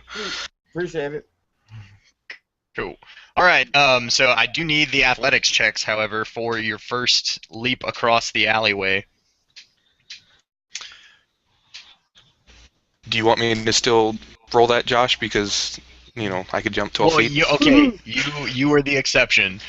You are that. Just assume if I'm telling Okay, you you're jumping anything less than. I'll still less roll. than I 12 mean, if you're jumping anything That's less just than like- 12 feet, you don't need That's to what roll. I'm saying. If I can roll, if I can roll a stealth check, you can roll a jump check, just to Yeah. show how perfectly See, awesome. and I tried to be Yeah, benevolent, and I was like, "Yeah, everybody, just go ahead and take 10, like on your stealth." And you were like, "Nah, I want to roll." the issue I'm though actually with pretty good at jumping. You yeah, crit the jump. issue with me jumping is I get a -1 to my athletics. So What? yeah, I have a strength of 8. That's funny. But his monk ability just lets him jump 12 feet. Right, exactly. Right. I Awesome. So, have that and 22. Awesome. And Spade, how far does Spade jump? Or does Spade make his first jump? Hopefully. Spade makes the jump. Yes. Geronimo! Awesome. That's nice. Very nice. All right. So about that time, you guys like sort of jump and you jump down to a lower building in the path of that you're headed. But like as Spade, as you were like about to jump, you see those 3 like glowing armored figures that you described before, like come up to the top of the roofs, and you like leap down to the other building like just before they like turn to sort of look your way. All right. Not better. So they're coming up to investigate the Ifrit fight, maybe. Right, basically. And then so we'll pop back to Brix for a second. All right, Brix. So around this sort of the level that you're currently on, looking down, you see the group of mages chanting. You also see there are three more levels below you. I'm sorry, two more levels before you get to the ground floor below you. You're on the fourth level of the building. You see that there are another large set of double doors on the wall to your left. Um, two different doors, smaller single doors on the wall to your right, and then directly sort of below you, or not below you, directly across from you, I'm sorry, you see the sort of half-circled staircase that goes down to the next floor.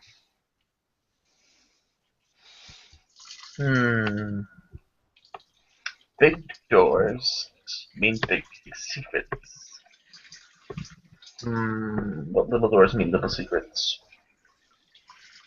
Brixbane will walk over to the big door and try to slowly peek it open so we can peek inside. All right. So to the big door, you said? Mhm. All right. As you open the door, you see what appears to be sort of like a grand office or parlor. It doesn't appear to have anyone in it currently. It has the same sort of like glass walls, like glass windowed walls that the room with the golems in it had, and another set of double doors that leads out to the outer balcony area. It's decorated in lavish rugs, and with you notice as you start to like really sort of take the building in, it has very fine sort of polished marble floors, and is made of a significantly higher quality craftsmanship than the majority of the other buildings. It would have been much more difficult to destroy or to damage than the other buildings, and may be why it's currently remaining intact. You see just numerous books lining the walls, and you see a pair of chairs next to basically a large fire pit that's sort of in the center of the room, and a desk at one side of the room with a chair behind it. Can he see any signs of habitation or life anywhere? There doesn't appear to be anyone inside of this room that you can see. However, like I said, you just see the like sort of endless amounts of tomes along the walls, as well as the desk itself. And Can I assume that we will recognize this relic when we see it? correct. Okay. In that case, Brixbane will enter the room completely and walk towards the middle of the room. All right. As you walk towards the middle of the room, you see that the fire pit had things in it and was burning not that long ago. The coals still somewhat smolder, um, and you seem to notice over on the desk there's actually a journal that's been opened up.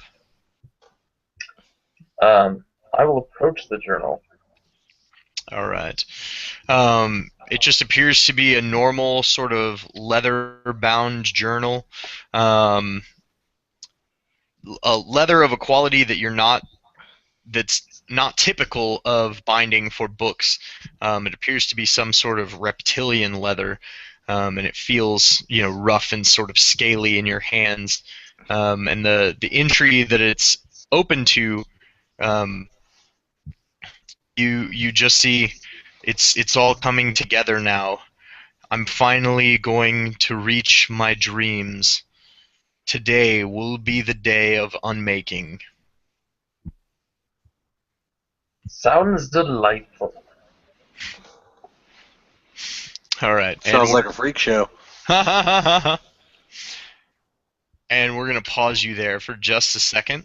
bounce back to the other group. So you guys now have the task of making the unfortunate need to jump and climb, or you can climb over to the next building and then attempt to jump across. But that puts you at eye level with the rooftop that you were on before, where you saw those, you know, full plate clad figures if you decide to do so. No, wait, what? Okay, so basically the rooftop that you guys are on now, Mhm. directly to your west, you can make the jump directly to the wall that surrounds the College of Mages, Mm-hmm. but it requires you to go up 10 feet and over 5 to do so. There is another building next to you that's attached to this same building that shares a wall with the building that you're currently on that is to your south. You could climb up to that building, and then basically all you would have to do is just jump down over the other side or climb down over the other side of the wall at that point. But that puts you at eye level with that puts you back on the same level with the armored figures that were on the investigating the rooftop where you fought the Ifrit. Yeah, I say we crawl over and climb down. We've got. I Seems like mean, I can make this a little bit easier. Would you mind holding on to the other end of that rope for me, please, son? I got you. Smile, Spade smiles big as day. Okay, so I'm holding the rope. Okay, There's just a hold on wary to it. look on my face. And Spade proceeds to go and walk quickly towards the edge of the roof. And he's going to step right on off. I cast a spell. Misty Step, gonna move 30 feet up to the other side. Nice. So you're atop the wall that surrounds the Mages College? Yes. Nice. All right. But I want it to look like I just fell off. Awesome. Awesome. All right, so you misty step, and you guys like see him fall off, and when you go to the edge to look down, he's not there, and then standing atop the wall. I just wave. Throw me the rope.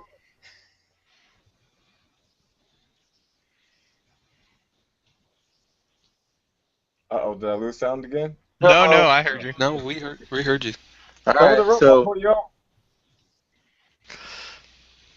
Oh, I thought that's why I was holding the rope. So you were taking it with you. I don't know if both of us are holding on to Misty, the rope, how Misty Step works with that, so. I was gonna allow it. I assumed you were holding on to one end of it, and you just bamped over there with it. Oh, yeah. I mean, it doesn't say anything about you not taking the things that you're holding with you. So, I mean, I guess if I wanted to be like a total jerk, I say you shunt him over 30 feet too, and he falls off the roof. But I'm I holding won't do onto the that. rope, dude. I've got acrobatics out the wazoo. All right, but yeah, so you basically have like a climbing line between the two now, Sweet. which makes your climb check significantly lower. Sweet. Let's Um, roll those. Yes. for each person that goes across, I'm gonna wait and hit them in the forehead, guide or guidance, guidance. Let's do this. And then of course myself. I curly you. Wait, I'm already on the other side, never Well, mind. your guidance did shit for me, but 11. +1, still +1. that's true story. That's true story. But that makes it 21. All right, you got an 11 Yep. total. 11 total. Okay. Fortunately, you have assistance because you got the rope. Yeah. Yeah. You climb across.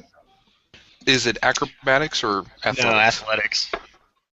Okay. I mean, I Well, guess you can. I'll rule it acrobatics if you want to, like, try to like tightrope walk across this rope, but the DC is gonna be way higher. I'll just throw that out there and let you take that as you may. Yeah, I'm gonna tightrope. All walk right, across. let's do it. Let's see what happens. I feel like you would. Yeah, I feel like Too. that's appropriate for your character. Absolutely. I got He's even got the 22 staff for and my total. everything. It's Oh his yeah, little you're balancing fine. You staff. Yeah. you walk 20? across. Beautiful. My man. I rolled an 11, and then plus the guidance for +3, and then +8 for acrobatics. There you go. Sure, I'll go with it. Very nice. All right, so you walk across this rope, and as you guys are all sort of like standing on the wall of this mage's college, you look down to see a winged humanoid figure surrounded by several other like smaller figures, sort of patrolling this courtyard area. Scaly or feathery wings? Bat-like wings, but appears to be humanoid otherwise. Are they? It's Nelson. That's a bit mean. No. What are there guards posted at the actual door? Or can we see the door? It looks like there is an entry. The main gates are opposite from the side of the wall that you're on, but there are doors that lead into the actual college itself. It looks like on all four sides of the building once you're through the gates and into the courtyard. This is the group that you see patrolling closest to you. You don't see anyone patrolling in the like courtyard area to the north. In the courtyard area to the south, you see what appears to be a figure wearing like very sort of like flowing garments and has a scimitar at his side. You notice that his white hair kind of like waves in the wind, more so than the like fucking the light Madonna. the light gusting breezes would or the light sort of breeze that's carrying the smoke from the fires across the city would lead you to believe that his hair would. Okay. So the group that's patrolling, are they moving in a pattern, or are they just kind of milling about? It basically looks like this figure is just kind of like sort of pacing, and the other smaller like little sort of scaly, almost like goblinoid, but with like little wings looking figures, and like glowing red eyes seem to just be kind of like maliciously like fighting and pulling at each other and just sort of like roughhousing and goofing off while he's just sort of, it looks like the other one is the winged humanoid is just pacing impatiently. Back when I was in school studying at Paladin College, I think I read a book about these things once upon a time. Could I make a religion roll to try and determine if You may. some kind of extraplanar creature? You most certainly may, sir. While he's doing that, is there an exit to the courtyard? The only exit to the courtyard are the main gates. And I'm assuming those are Those closed, are on the right? opposite side of the building from you. You're not sure. Oh. But you would assume you would probably assume that they are not open. Okay. Well, yeah, but we can just climb down the wall. Like, that's not the issue. Oh no, Is this like a parapet wall, or? Like I can walk along this wall? The wall is thick enough that you guys are all standing on it, but it would require acrobatics if you're going to actually try to just like walk along the wall. It's not it's thick, but it's not super thick. It was never originally meant to be like a fortress. Okay. I'm gonna scout north. I'm gonna walk along the wall. I would crawl. I want to like blend in and put the hood of my cloak up, and just because I want to see if there are guards or patrols on the north courtyard. So I would move far enough that I could see with clarity an entryway in the north. All right, so you see nothing. You see nothing. No one patrolling in the northern corridor. You see two large, sort of exchanging. You're assuming there must be two, otherwise one is turning around and pacing in a very short circle, coming like from into and out of your view behind the building, two large metal, like they almost look like metal soldiers. Okay. So golems, probably. And those are on the north, you said? No, those are actually patrolling on the west wall, which is where the actual main gate Main gate into is. the yes. Is there an entry on the north? No, there is not an entry along the north wall. The only entry is in the west wall. Which is where the bat-like creature is. Yep. No, that's on the east wall, which is where you guys are. But there's no entry there either. No. So the only way in is past the metal golems. Well, through this courtyard, yes. Can I see another way into the building? Oh, there are several ways into the building. In the actual building itself, this is the way into the ways that you can see into and out of the courtyard. In the building itself, there's actually an entrance along each wall that goes into the actual college itself. Okay, I may be misunderstanding. I thought that we were on the courtyard wall. Correct. Okay, so would it not be... I mean, like, can I not just jump into the courtyard? Yeah, you can just jump down into the courtyard. Okay, then how do I get into the thought you building? guys were trying. You can go directly across, and there's an entrance, like basically from where you guys originally got onto the wall, almost directly across was an entrance into the actual building.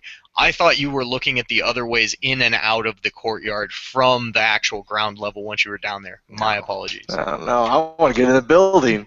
I got up on that's, the wall. That's what I was asking for, because I had an idea that I might, play out, but because of what you explained, it wasn't going to work. So,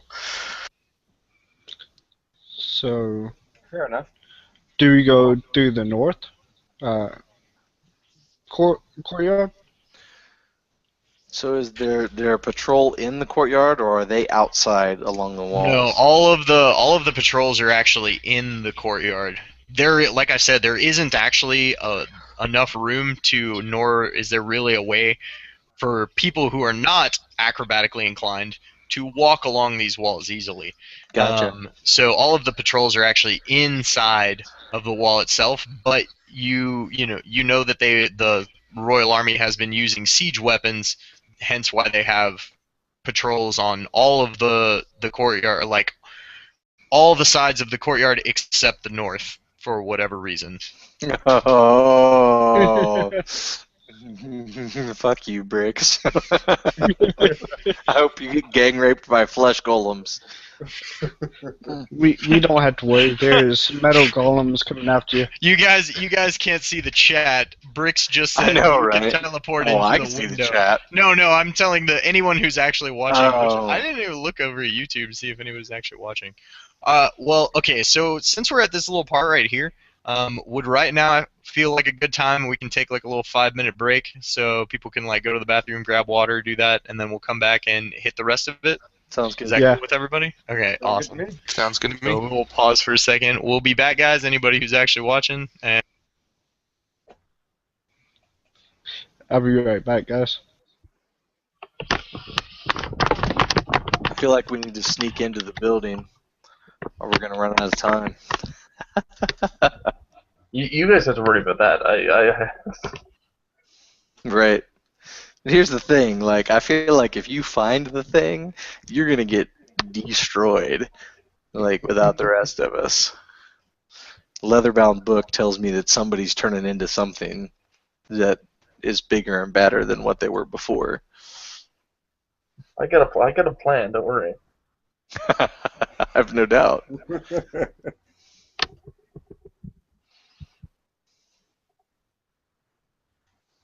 So I'm wondering which kind of demons or devils we're facing in this time. Yeah, I have no idea. But I'll bet that if we can distract the ones in the courtyard, we can get in through the door. without a trace. See what I did there? Well, the problem is I can actually get there, but I can't take anybody along with me. But you know what I'm thinking? We could set the gate on fire. I mean, really, that's what we need is a good distraction. So, you know, an illusion or a sound, or I don't know, my magic users that are here are absent. Oh yeah, Brix is inside already. Mm-hmm. So, you know, thaumaturgy. I don't know if Chester has that or not. We'll have to talk about it when we get back. But I feel like if we can create a diversion, we're all at this point fairly stealthy enough that we could get past and inside, and then at least at ground floor. And then if we do have to skirmish on our way to find Brix, then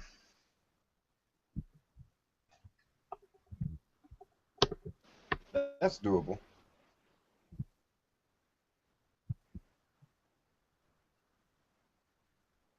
I mean, if it comes down to a skirmish, there's good news. I can keep lots of people occupied. The bad news is that my AC is not that high.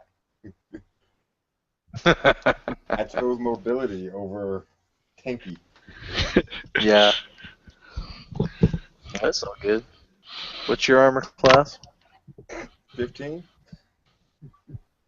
Good lord, man! In heavy armor? No, Oh, I'm you're not using in a heavy. I'm just pole in arm. breastplate. Oh, right on. And I don't use a shield or anything like that. So, Right. Because you have a halberd. yep. It's all good. I have a halberd, but folks don't get away. I churn the butter. I definitely churn the butter.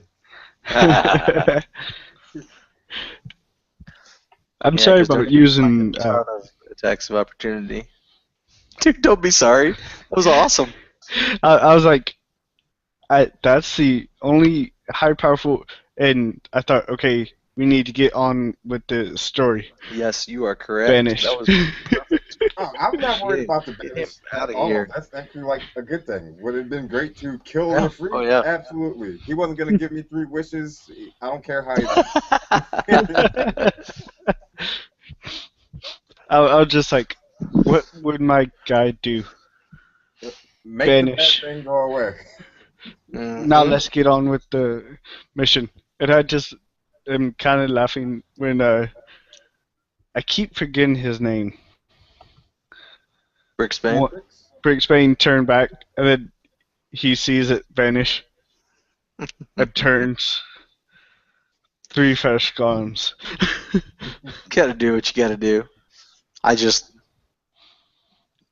feel like we're gonna have to, because here's the thing: if there were 5 of us, we could probably raffle stomp this courtyard patrol, and honestly, even with 4 of us, we could probably do pretty well. But it's not gonna be quick, you know. Yeah. 3 or 4 goblins, even winged goblins, you know, they might drop pretty fast, but then we've got the big guy, and you know. I can always The golems hold aren't going to drop monster. fast. The extraplanar creatures, whichever type they are, they're going to go down like it's going to be like separating wheat from chaff. Yeah. Well, right, but that's what I'm saying. The golems aren't going to worry us because they're on the other side. Yeah. So I can always see if the monster is weak to the hold monster spell. Yeah, but the problem I have with that is that he sees us at that point. Sure. And he's coming after us no matter how we get past him. So it's better if he doesn't know that we're there or he thinks we're there. I'm back. What let's think of a way Everybody, that we the can DM's back. No, I'm just kidding. let's make a distraction. Well, Like- see, and I had an idea on that actually because I actually have the bag of tricks, and I was going to actually right, summon a excellent. monster and have it run around and gather up everybody and then run out. But I'm not going to, because it's my character, you know, the way he thinks, he's not going to just sacrifice a creature in order for us to do this. So if the creature I summon cannot leave, then he's not going to do it. And there's nothing saying that the creature disappears at all in the DMG. So, Right. and of course, I don't know what monster might get summoned. It could be a weasel, and that thing could slip through almost anything or climb up the wall and escape. But if I summon like a giant elk, that's going to have a little bit hard time escaping. All right. That's true, but summon constructs don't have souls. Let's talk about this. Technically, monkeys don't have souls either, but Don't antagonize, man. Here's the thing. Listen. I'm gonna use my charisma on Chester and be like, look, this is not my strong suit. Talking to people, not my thing. I shoot people with arrows. You seem like a decent person. We need to get in that door. All right. I don't care if it's the creature. We need a distraction So to get these demons to look the other way, and then we can pass without trace right behind their skanky butts. I got a question. I hopefully have an answer, I guess, or unless it's for somebody else. Do I see any thing that is 120 feet away that is flammable? Yeah, I mean, if you can make the acrobatics check to walk over to where Ty is on the wall, then you would see the front gate is made of wood. The gate is flammable. Fuck that shit. We're gonna burn that gate down, and then your little elk can just run right out. Okay. There you go. So I can't see it from where I'm at. No. However, real quick, we're gonna go to Bricks. Bricks, About our distraction. yeah, as you I need another beer for this to work. as you come up from reading your journal, or reading the journal that you're just sort of looking at. Yeah, the journal. You look out the window and you happen to notice your former traveling companions on the wall outside. Former? Why are we former? Do we see him as well? Well, I mean, the traveling companions that he is no longer currently with. We're supposed to be working together. This is true. Can we see him as well? No, he can't see us. Look at this shit. I'm gonna roll a new stealth check because I forgot I have advantage on stealth checks. Look at that! Look at that! Look at that low number. That is a 27 stealth. Roll your perception.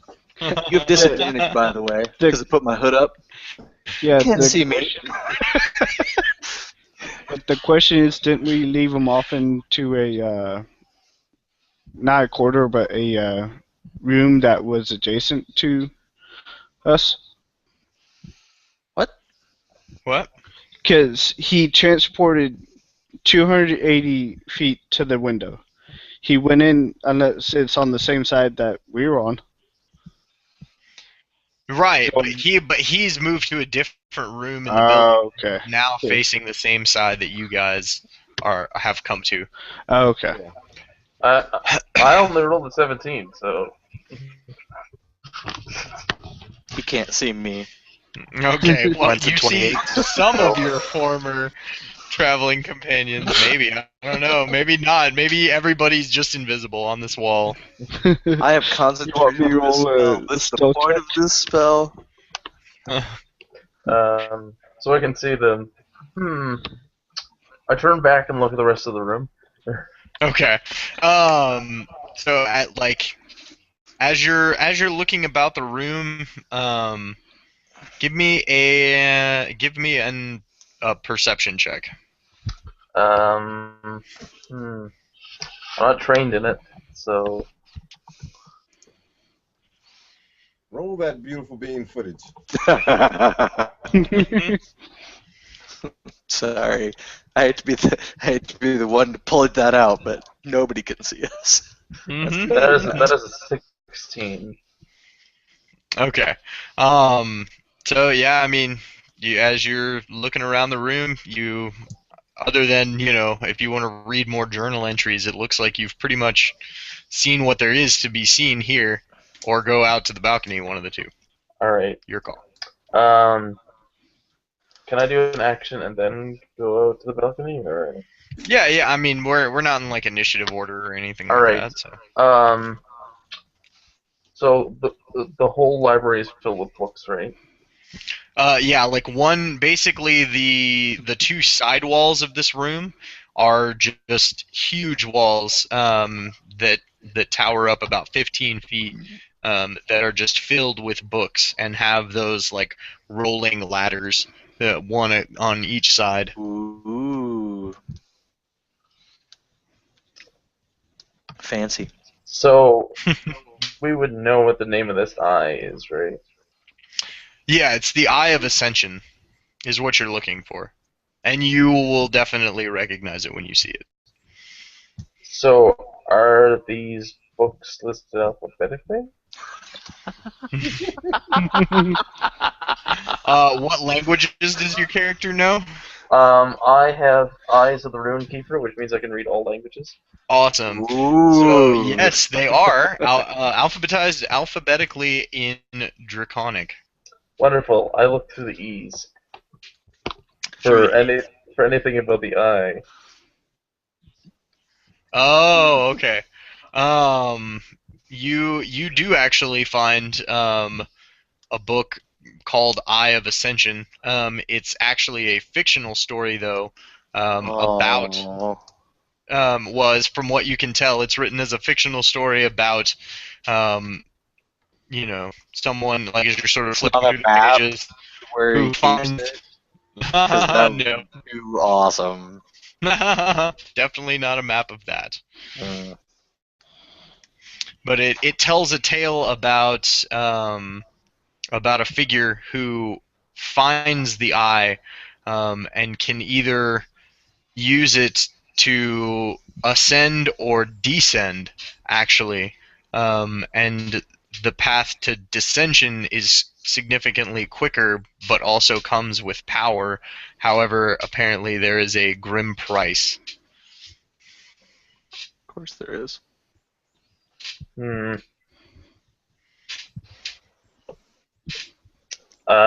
I'll have Brixbane put the book into his coat pocket to hide, like stack it next to the journal, Okay. and then he'll cast Produce Flame to burn the rest of the books down. All right.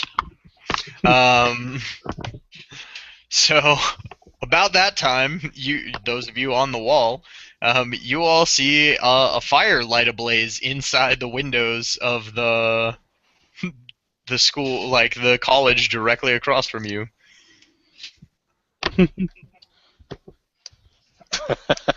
It's a great plan. I missed the part where it does anything good. I have a question about these I creatures love it though. moving around the Just saying. courtyard. Uh huh. I got a modified 20 on my religion check. All right. So you definitely recognize the small fiendish creatures and the winged humanoid to be an incubus, as well as a small like gaggle, if you will, of imps. Um, Whew. Glad we didn't bring any girls with us. the other creatures, your religious studies haven't really told you anything else about though. What other creatures? The white-haired humanoid. Oh, I thought In he was on the other side of the building. He's not. Well, you guys are still on the west wall. Right. And So where is he? he is in the southern courtyard, so you can see him from where you are. Right. But he's not between us and the building. No, the only ones between you and the building is the incubus and the imps currently. So, seeing this fire, do they react to this fire, or? You can tell that from where they are on the ground, they can't actually like see up and through that window to see that those books are on fire or anything. Okay. Hmm. However, you do see that room like filling with smoke. Cause a Yeah. distraction. Somebody cause a distraction. Hmm. I'm not very good at acrobatics. So, Oh, okay. Well, I've done as much as I can do for that, and so I'm going to attach a rope to the. Is there a place on the wall that I can? Yeah, I mean you could anchor a grappling hook into the like backside of the wall and climb down. Okay, I'm going to do that into the courtyard, and Okay. then is this an open courtyard? Is there? No, the courtyard is actually it has like not exactly a moat, but like a you know almost like a man-made stream that goes around the college in a circle. So coming down directly from the other side of the wall, you actually come down into slash behind rows of shrubs that sort of are lining the outer wall. The inside of this courtyard at one point in time was a fairly serene place before these creatures were brought here to protect it. Um, there's a bridge that goes across basically at each of 8 intervals facing north, south, east, west, southwest, southeast, northwest, northeast. okay, can I see the bridge of the north or? Yeah, you can see like all of the bridges from you can see the north, not all the bridges, but from where you guys are, you can see the north, northeast, east, southeast, and southern bridges. Is it more than 120 feet away? The bridge itself? Yeah, the north bridge. No, no, it's not more than 120 feet away. Okay. Create a bonfire. On the northern bridge? Yep. Okay. Get down here first. So, like, you light the bridge on fire, and you like immediately see that like little gaggle of imps like start cackling like maddeningly and just running over that direction. And then the incubus like takes to the air and flies over. As well as you hear the clanking of like heavy metal feet sort of moving over to that direction as well. From behind your cover behind these bushes, you can actually see the two like golem-esque creatures coming over to inspect the fire as well. Um, I'm going to dash And across the courtyard. yep. okay. I suggest we go, gentlemen. All right, so give me your stealth checks to make it across the courtyard and climb checks to climb down. It's still additional 10 for the stealth check, right? Right. Correct. Yeah. There you So, go. 40. So, Right. so Let's do this. that's a 20 for the stealth, but I don't know if a 7 will do for the climbing. 7 total. Yeah. No, you totally like fall into the bushes. Thankfully, the bushes cushion your fall, and you don't take all 20 feet of fall damage. You only take 10. So 5 damage. Okay. This whole adventure, and the only thing that you guys have really gotten hurt by, with the exception of Spade, has been falling. So, oh, jeez. The ground. I got a 30 on my stealth, Center is where Yeah. and Boom. I'm going to See, use I knew I slow liked fall. soon. Okay. So you Yeah, you I'm slow gonna use fall my- down. You got what I'm saying. Never mind. Yeah. All right. Let's see. That's a 20 something on my climb check, and for stealth. Nice. I was going to say, don't forget it. You have an Better. advantage on your stealth. Well, no, he cancels I'll out take his He does it. disadvantage. Yeah, he cancels his He disadvantage. cancel his disadvantage. That's Oh, the okay. Which he's is got just disadvantage as because he's important. wearing. Oh wait, now sorry, back up just a second. Because Ethereal, you said you're wearing a breastplate. Is that correct? That's correct. Oh, so you don't have Okay, breastplate disadvantage on doesn't give you stealth, disadvantage. so you have advantage. That's But the main benefit of a breastplate. if you want to roll a second dice, Yeah, if you want to I roll a don't think second you dice need to see if to. you get one more. You want to try and beat me, but that's not gonna happen. I'm just saying. I'll take the I'm 19 just and be really happy. stealthy and not take damage from hitting the ground really hard. There you go. I know, right? That's Alright. exactly right. Awesome. With So what you you got. guys make it down into this courtyard, and are So like, I'm at the door. Like they were coming down. I am across the courtyard at the door. all right. So are you waiting? Are you going No, in? I'm Or gonna open the door. okay.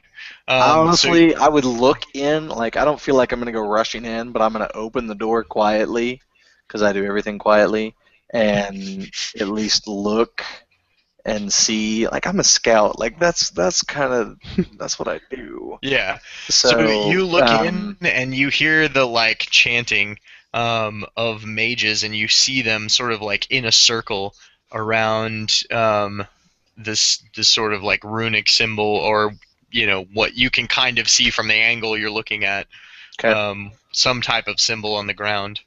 So I would make the "get your ass over here" symbol that we talked about earlier. Yeah, we would. Soon knows I what would I'm get talking over about. there. I would get over there because knowing that the creatures won't believe my trick for very long. Believe in the bonfire. Believe.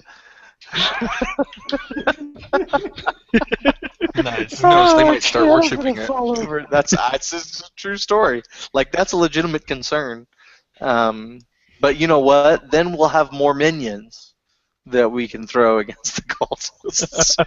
Or if they start worshiping Kronos, I would be okay with that personally. That would be hilarious. I'm just throwing that out there. I don't suggest it because the downside is if they decide not to worship you, they're going to rape your face. That is No, definitely the definite downside. no. Then I direct them to my goddess Helena, Okay. the goddess of 4 elements. Hey, we actually have a viewer. I just noticed that. I didn't actually know that was down there that said that people were watching. Anyway, so hello, you watching? All right, so you see this. Everybody like rushes over to the door, and I'm assuming runs inside. Quietly. Yes, I'm What, going to rush inside because I don't is want to there- be out here with the bonfire. Yeah, so What's up? I mean, inside against the wall, like, what are the other features in the room besides the chanting cultists? So there are obviously, or not obviously, but there are wall sconces along the outer perimeter that you're assuming have some type of magically burning torches, as the flames are sort of burning this eerie blue color that sort of cascades the room in sort of this iridescent and almost like glow-like light, as opposed to the normal like flame light that you're used to. Like a butane lighter. Yes, there are no windows on this particular level. However, you do see that there is light coming in from what you're assuming was the glass dome of the building that you saw from before. Which is what, From the outer. stories up? Correct. Well, I mean, it's 4 stories tall, and then the glass dome, The arches glass up dome above from. that. Okay. Right. Right. Can I see the stairs? Yes, you do actually see. Yeah, there are 2 like half-circle staircases that go up from basically the side that you're on, like a little ways in. There are 2 that lead up. You would basically be going in and then going backwards, not backwards actually, but you know what I mean, up the stairs that lead to the the level that you know is directly above your heads, and then across the room you see another double set of staircases that go up to the second floor on the opposite side of this room. All in total, it's about 80 feet across the whole thing. Do I see the Eye of Ascension? No, no, you do Oh, not. I had to ask. You gotta Yeah. ask the question. Well, I guess if we don't see it here, we gotta head upstairs for a better view. Get a vantage point. Up the stairs I go. Okay. All right. I'm following Butterboy. All right.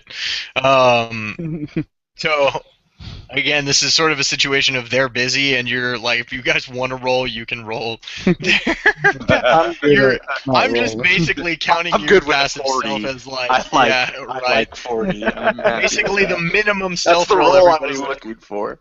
Yeah, there you go. Yeah, I just needed it once. I know, right? Alright, so you guys start to head up these stairs, and we're gonna cut back. Bricks. So you light the books ablaze, and you walk back out onto the upper level of this like of the building, around the walkway. Where are you headed from here? Bricks will look at the other doors. He'll be like, yeah. They're probably not hiding any secrets. So, I wonder if there's big doors downstairs. So he'll see this. He'll look at the stairs. Is there a rail to the stairs? Yeah, there's like a railing. All right. He's going to run and jump and then attempt to slide down the rail. Awesome. Give me your acrobatics check. Watch and be amazed. Does that make a 1? No. So, and 15. Nice. All right. So you run and jump, and you like don't quite land as elegantly as you were hoping for, but you run and jump and slide down the rail more Dukes of Hazzard style, like sitting than like surfing down the railing, if you will. But you head down to the second level, and when you hit the floor, you notice that, or I'm sorry, not the second level, down to the third floor of the building, and when you hit the floor, you notice that there is an open portion of the railing on directly in front of you, and as well like across, and you see two of the same like armored type figures that I described that the other group saw outside, look to be armored humanoids standing directly outside of a large like gold embellished set of double doors that have like this crazy sort of smiling like demon face at their center, where the mouth of which you can tell is either the handle or some type of locking mechanism or something. That door is meant for you, Bricks. All you. It's a smiling face. Come on.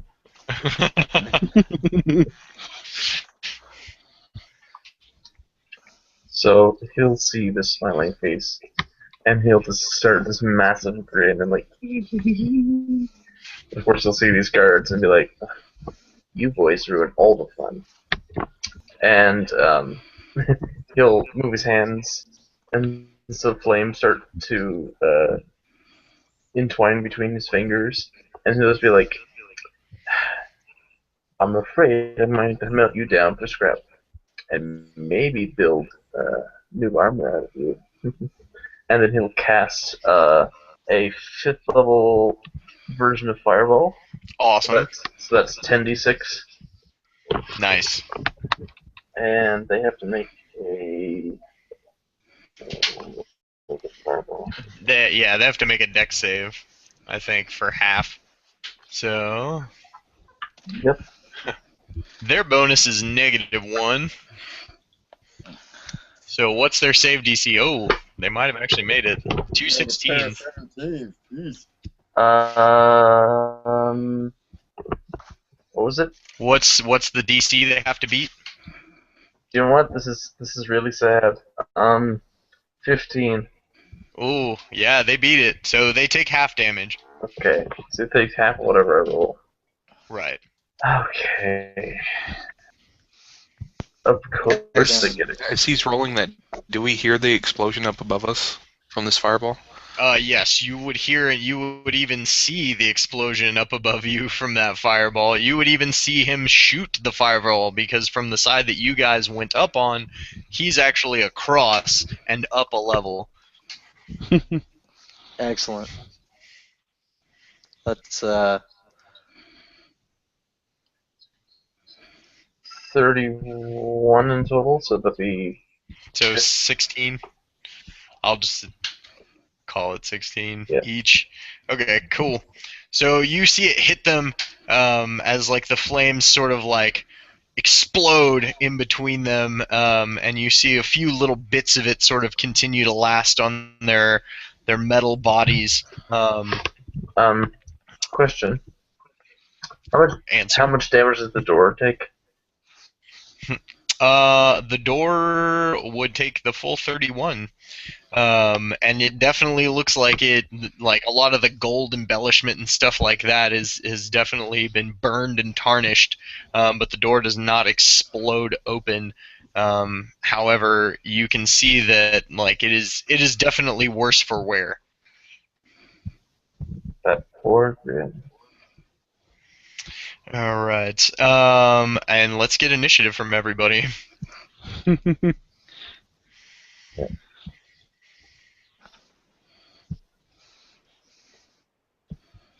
Well, that would be 7 for me.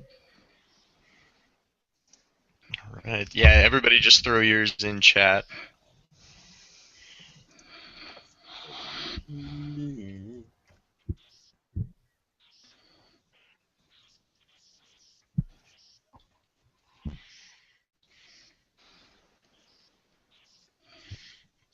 The assassin Jesus. goes Yeah. first. Yeah, right. No shit. Crazy.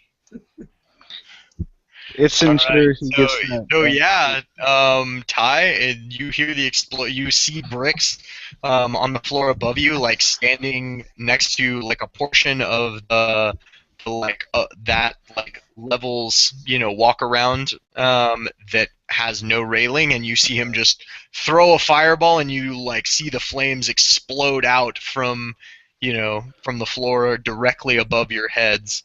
And Can you I see? feel the like heat of the blast. Can I see his targets? No, because they're literally directly like through the floor above your head. Currently. Okay. But this is not a surprise round. I've got my full complement Yeah, no, of no. actions. Correct. Okay, so within so I can use a bonus action to dash.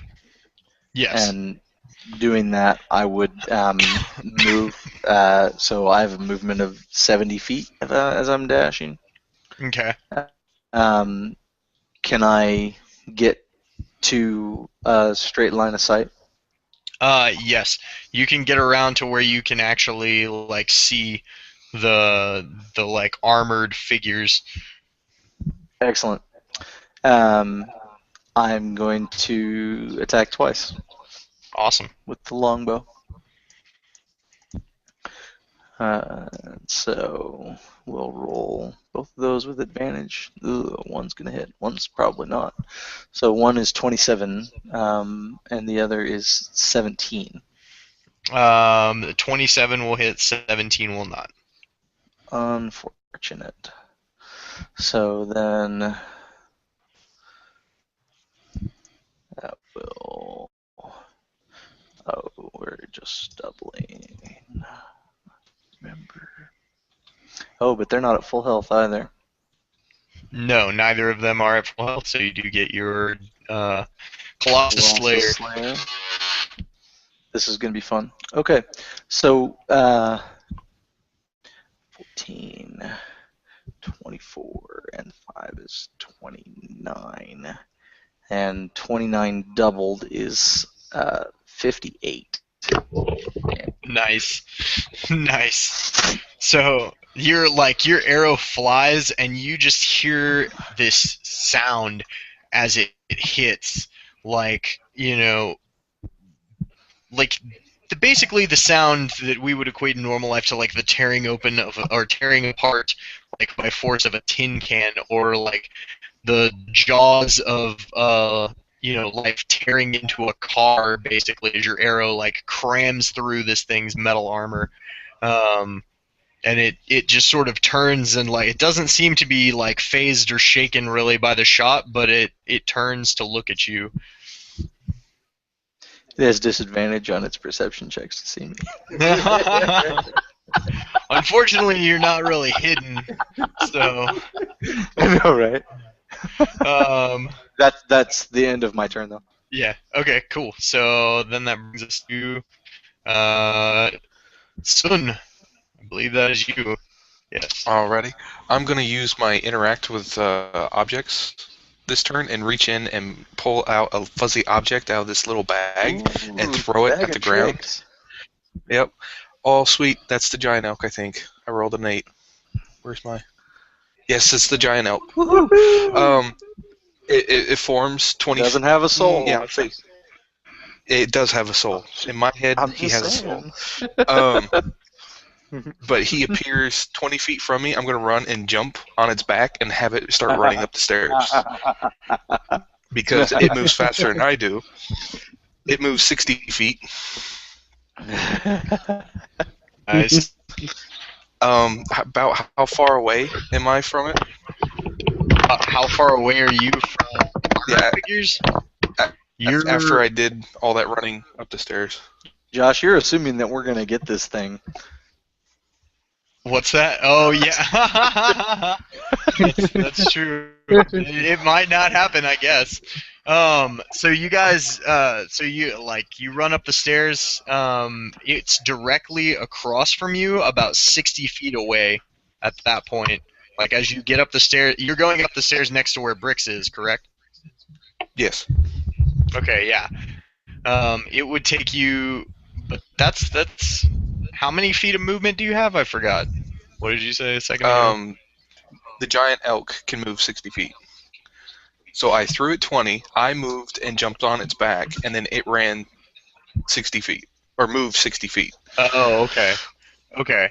So at that point, you would make it like just to the stairs and not actually up the stairs yet. Okay. Do you have any? Can I use Oh, go for it. another action to throw out another little fuzzy object, like either my bonus action or my actual action? I don't know. Does Bag of Tricks allow you to? Well, according to this it says you can use an action to pull a fuzzy object from a bag and throw it 20 feet. Okay, so That's- it requires your actual action. Yeah. Oh, okay. Never mind. I Okay. thought... Alright, never mind. No worries. Well, you. Oh yeah, no, because you use your action. I was gonna say you could dash with the moose, but I guess or the elk, but I guess not. All right. Moose. Don't be like that. Moose and squirrel. Anyways, I don't know. Don't ask. All right. So yeah, then that brings us to Spade. Alrighty then. Let's see. I'd like to. Is there any way that I can maneuver to actually see? I know this fireball came from up above us. I want to kind of move to where I can see like the platform or the railing or whatever's over there. Can I see? You can currently see Bricks up on the platform above you where he shot the fireball from. You can actually see him from where you guys are right now. About how far? You would have to move around the like level that you're currently on. So about 60 feet to get around to the other side to be able to see these armored figures. He's asking about a direct line of sight, Josh. Yeah. How far away is Bricks? Bricks is 20 feet up and 60 feet forward. He's a long, long ways away. Yeah. All right. Well, we're going to take this round to do the dash action and move 60 feet closer. Okay, so that gets you to the staircase that will allow you to move up to where he is. All right, and that it will be the end of my turn. All right. So then that is Kronos. My question is, this fireball, this racket upstairs, has the cultists heard this and Oh yeah. do they sign? Oh yes. They've heard it. I And, was wondering that Okay. too, but I wasn't going to bring it to his attention, oh yeah. hoping that he would forget. No, they heard it. They definitely heard it. They're scrambling and they're starting to move towards the stairs. Okay, are they in a 30-foot radius Yeah, from each other? currently, right now, yes, they are because they haven't had a turn yet, so they are technically still around that circle. Okay, let me Get 'em. make sure this. Da-da-da. I want to make sure that it's good. So, yeah, I think that's it. Uh, okay, it's only one creature, but I can go for the meteor. Okay. That sounds fun. Let's see. And there is a dome that it can crash through, so you're good there. It's awesome. Okay. You guys are gonna bring this college to the ground by the time you're done with it. As long as we get the eye, I mean, let's be honest, collateral It's already damage. been destroyed. Nobody really Helping it along. cares. Actually, let me do Talking fireball. about God's reshaping the universe. We're not worried about a little glass. There you go. Let me see fireball. See, if meteor's a fifth single level. target. Yeah. Let's Casting do fireball, fireball. Let's fifth level. blow that shit up. Okay, I'm Fried doing cultist. That sounds good. Kentucky fried I'm cultist. doing fireball at a 5th level spell. Okay. Yes. Awesome. At the cultists. Yep. Awesome. And if I'm not, if I'm correct, that is a 3rd level, so Yeah. it So is it's gonna 10d6, correct.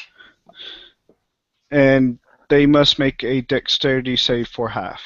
All right. So roll So your I'm gonna make their dex saves for half. They're ready for all these. How many cultists is there? There was 20. Oh, that's Oh lovely. my. And Have fun with all that. Now wait. Those- I want to. Good. What's up? Those two ones counts as 2s. That's what Okay. I was Oh, gonna elemental remind you. mastery. Mhm. Cool. Yep. Awesome. And any of them that didn't pass a 16 Mhm. failed. Okay. So several of them failed. What's damage? Let me count. 3 plus 6 plus 1 plus 4. 3 plus 9. 40. 40. Yep. All right. Okay. So Wait. you. Wait. Oh. Okay. Because there's a little extra thing for it. It's a 42. Oh. Okay. Okay. I am a fire Jin, sorry, and I picked fire for my damage, so it adds another 2 for the charisma. Oh, right on. Oh, nice. Okay. Cool. Awesome. So you burn all of them. They're And all. Yeah. No. They're all done now. Those guys were literally just cultists. it's like I'm not going to have those cultists come after us. Yeah. That's a He- great idea. I mean, that is the thing in this I edition, love though, is Kentucky like, fried cultist. yeah, is like Great. 20, challenge rating 1 dudes can actually do some shit to a 10th level party. Oh yeah. That's why I wasn't going to Anymore, let they them can't. do it. Yeah, Good Not call. anymore. Good call. And he just, after he does that, he walks up 30.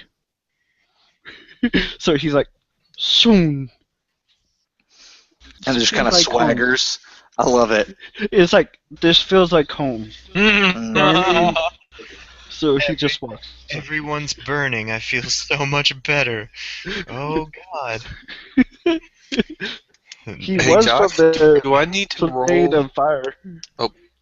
Do you need a what now?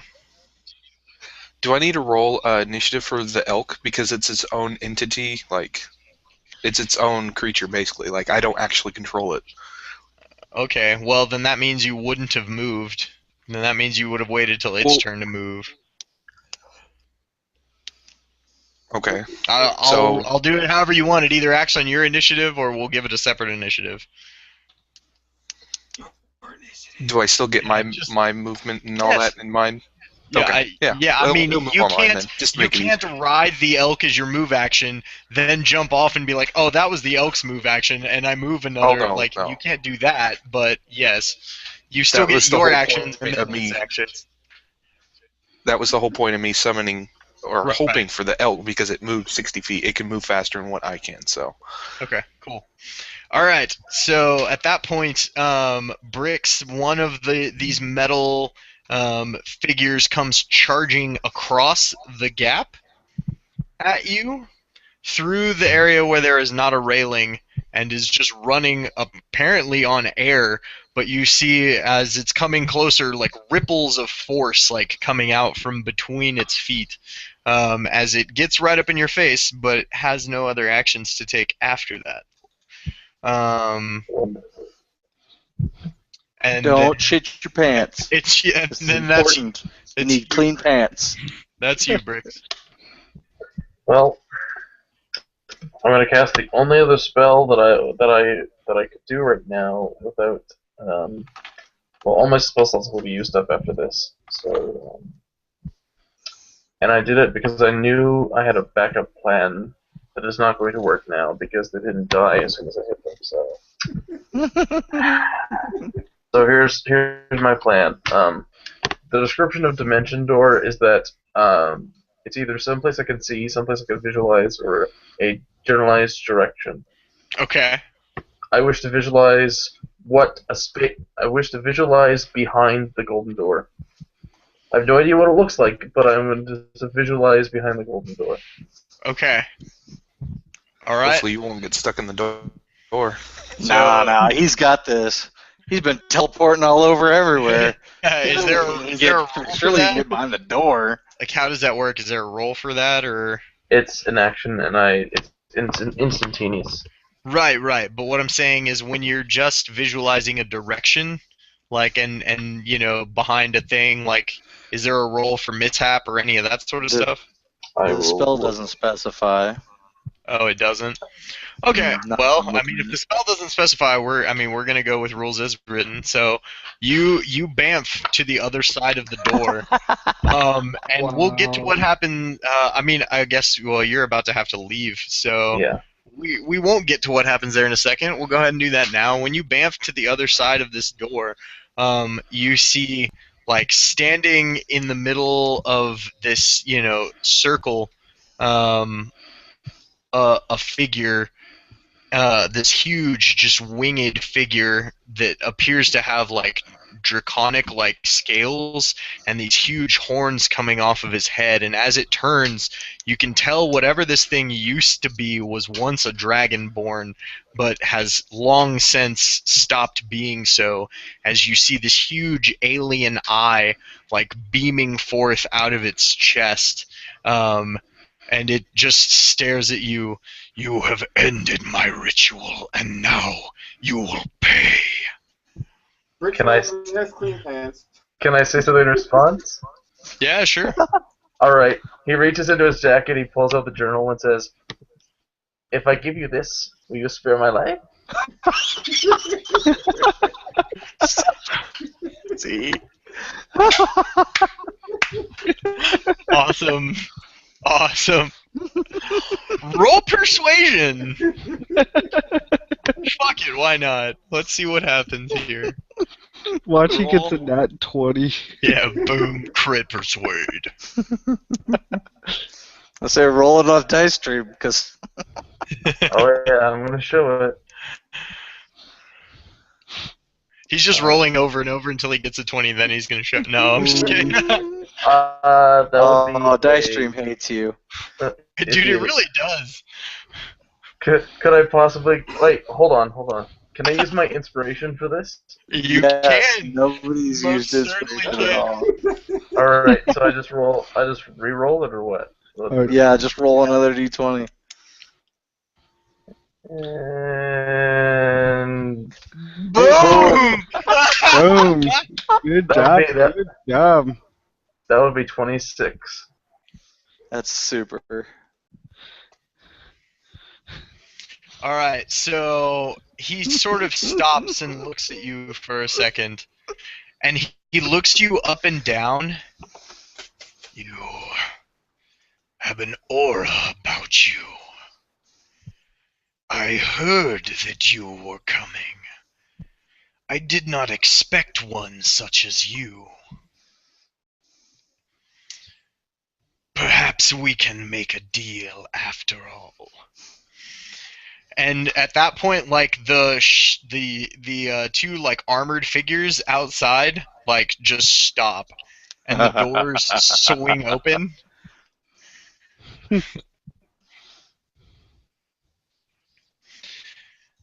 And he looks at you, and like all of a sudden, like the rest of you just kind of like you see him standing before this like crazy like winged bestial figure, and you just hear in your heads, "Come."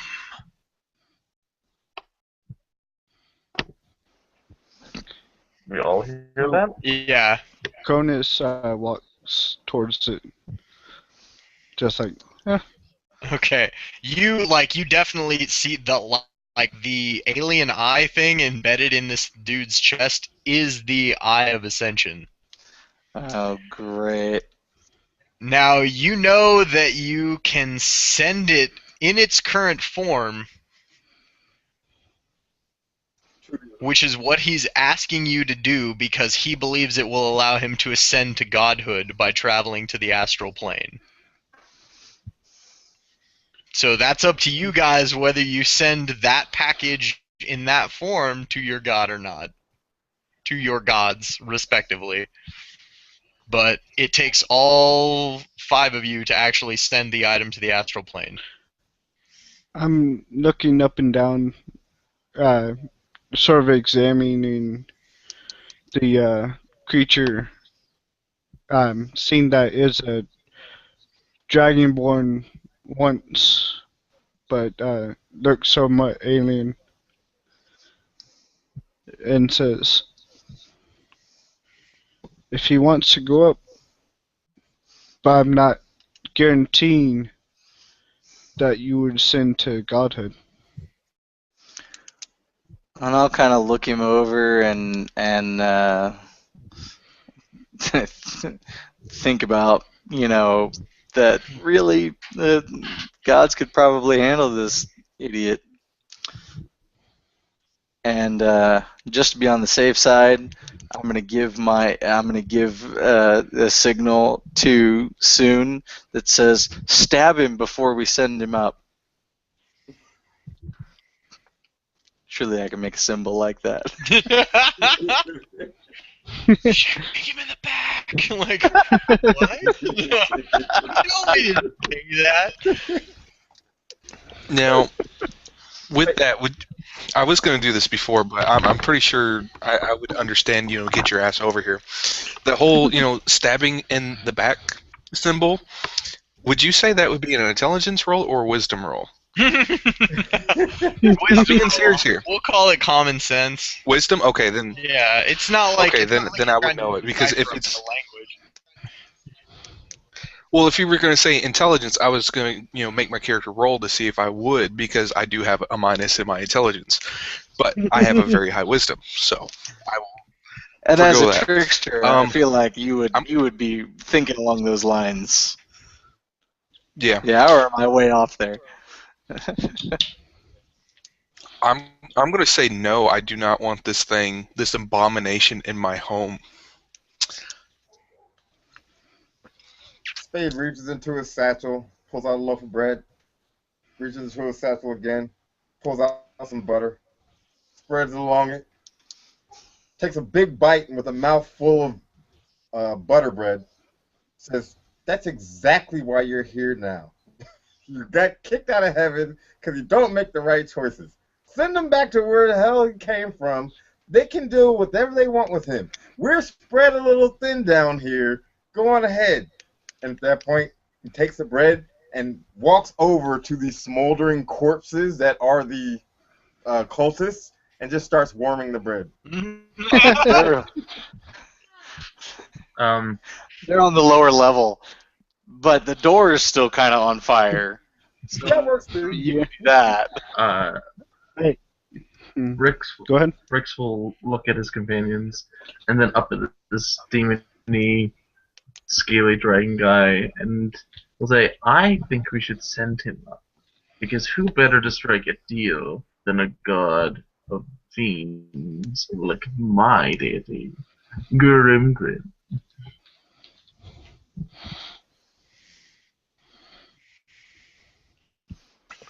Yeah, my character just shakes his head. It's like, no, I won't send this abomination up to my home. And for your information, he did not. This abomination did not come from there. The I did, but not this thing you call a creature. He Okay. just sort of looks at you. So your answer is no. I say without a consensus, I would understand that that's a no, and I would knock and let fly. All right, initiative. Yeah, Okay. We couldn't do it without all five of us anyway, so. Yep. It's an all or nothing. Very true. Would I get a The main surprise reason why, round? guys, Playing your character. I got 10. Let me well, put it. yeah, like that's one of my flaws is I stand my ground or I'm inflexible in my thinking, and so that's part of the reason why I'm being a pain in the ass here, guys. So, is it like in his flesh, or is it like Yeah, no, it's like embedded in his flesh. could one like sleight of hand it out of his chest? That is definitely not an option. Oh, You guys that's have ridiculous, options. that, though. Here you go. That's more Do like scorching a ray surgical and cut a procedure. line. Yeah, do Does scorching he? ray, cut it out. Mage hand. There you go. Mage hand surgery. Gotta love it. Does he go first or? No, No. I'm voting for a surprise round Yeah. because as we're talking, I feel like I'm just turning around and shooting at his face. All right. Okay. So yeah, go ahead and fire off your surprise shot because you're the one who's starting combat effectively, and then we'll go in initiative order from there. Luke actually gets to go first. Yay, Luke! Woohoo. Oh boy. 19 and 20. 19 and 20 to arrow this guy.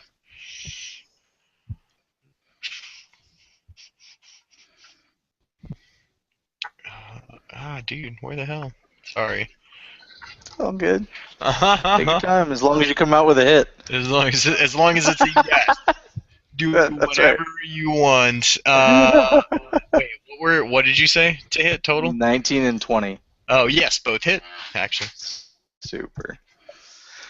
How Okay, big so are we talking about is this big winged thing? Like large, huge?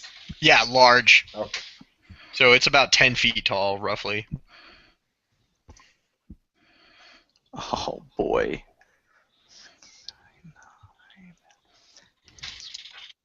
How far back are we from this thing? You guys were basically right in front of it. So like 5-10 feet? Yeah, you're about 10 feet away from it. Okay.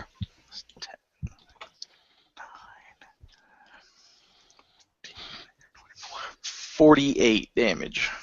Nice. That is a solid first blow.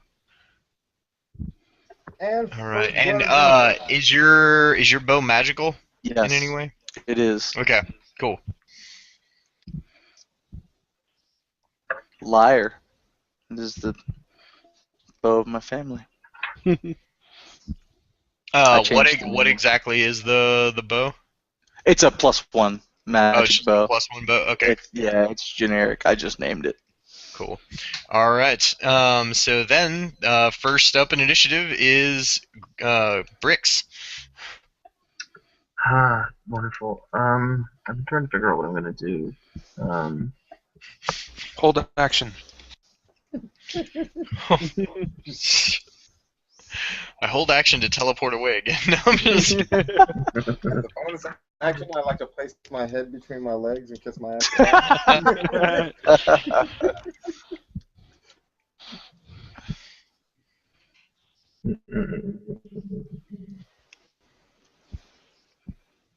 Potentially, I could do something really amazing. Do it. Potential, Got man. nothing Let the else? dice. You've been Well, rolling so man. low at this point. I mean, you got to have some good rolls in there. Look at your charisma. I was balling. Your potential is amazing. Come on, you are a circus performer. You are the ringleader. If you can't pull it out of You're the a pit pimp, right now, literally. In which case, I will cast a spell. All right. I wish to cast Command Ooh, nice. at our wonderful friend. All right. What's his save DC? It would have to be 15, and it's a Wisdom save. All right. Oh my God. All right. So he fails. Okay, I look at this guy and like, you could have picked any option. Unfortunately, he decided to not go where we exactly wanted you to. So grovel. And And at which point he literally just bows down to you. so because he groveled, he falls prone and ends its turn. Right. Cool. way So to give us a free that's round of all. attack. Oh wait. Woo! So that's basically all he gets to do with his turn this round is just fall prone, right? Yeah. Or does he do that right now? Let me go to that. Offhand, I want to say it's his action. Yeah, I think I it feel like makes him do that's it a as little his open action. of interpretation, right? Well, I mean, it But depends. then at the end of his turn, he gets a new save. Oh, right. Those go. On his next turn, it follows command. Yeah. Okay, so on his next turn. Okay, so he doesn't do anything yet. Yep. But he will soon. So then that is actually you all of a sudden you hear the sound of clang clang clang clang as you see the metal figure that had run over to Bricks before in the previous fight comes charging back across the gap between towards you guys. Nobody shut And the door.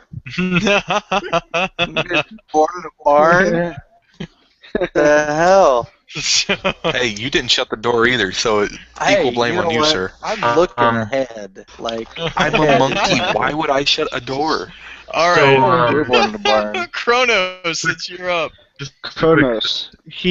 Okay, go ahead. just a little quick thing. I have to Yeah. get going. Like I'm 15 minutes late as it is. Oh, okay. So how does this gonna work out? Like, I mean, You what stole you your have? shit.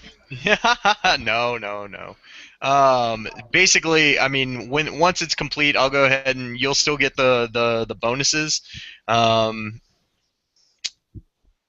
mean, I don't know how you guys want. I mean, basically, are you cool with us still going ahead and doing the competition for the item in the astral plane afterwards? Just sans your character, or do you want to send me your sheet and have me control your character?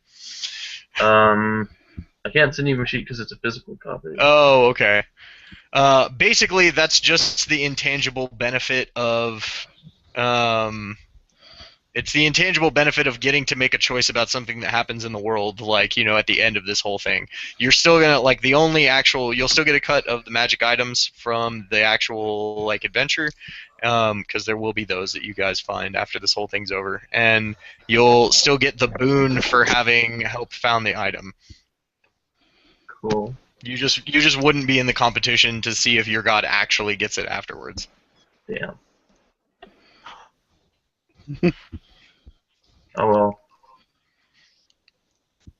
I mean, it's either that or we save that for like a whole nother session to just do that. But I don't know if you guys want to do that. It's really not up to me. Yeah, it's gonna have to be a majority across the board Either thing. way, like I don't mind waiting because I think if we wait, we could put more into it, and that way it will be like a more of a grand, battle thing that we can hype up. True. The only thing is trying to schedule it up. Yeah. Yeah, that's true. So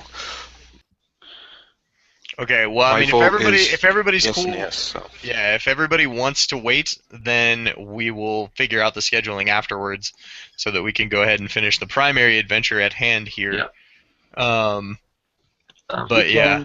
Worst case scenario, we could always fall back on what we had Have decided people to vote do for it. originally. Yeah, because we actually have viewers. We have 2 now. Right. Yeah. I still And think we ought to schedule. I mean, and try and Yeah, do yeah, the try. fight over it. And if we schedule it, but- we make it more reaction from our. Hmm. We could role play our gods more Yeah, that's true. in that And that's session. what I was going to say, or add it in as well, but he beat me to it. Gotcha. Alrighty. Okay, cool. So we'll fall back on that. You can go ahead and bounce out, and we'll just finish out this fight. I mean, I am fairly confident that you guys are going to end up taking it out, but we'll see what happens. Alrighty. I can't wait till I use this spell I want to use. I mean, you have 90. What's your current hit points at right now? Me? Yeah. 53. All right, and what's your bonus to hit with Eldritch Blast? We'll just say you do that every round from now on. I don't have Eldritch Blast actually. Oh, nice! You made that Warlock. I made that too. I like that way. I have Firebolt though, which I'll use. Okay, That's a +7. Okay, awesome. So we'll just say that you cast Firebolt each round. We'll have somebody roll it for you. Alrighty. And one last question. Sir.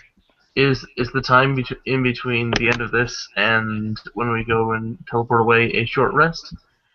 Oh, basically, when you guys aren't actually teleporting away. When it gets to the actual arena fight, those are just like basically representative avatars of you guys that your gods have in the astral plane. So you will count as fully rested by that point in time. Basically, everybody starts 100% fresh for that little part. Okay. Well, I'll see you guys later, and apologies for teleporting 500 feet away. Hey, that's your character. We can't play. Sure, you your apologize character. now. Yeah, right. My insight check says that is not so. Thanks, Luke. All right, thanks, Luke. We'll see you See later. you tomorrow, Luke. All right. Okay.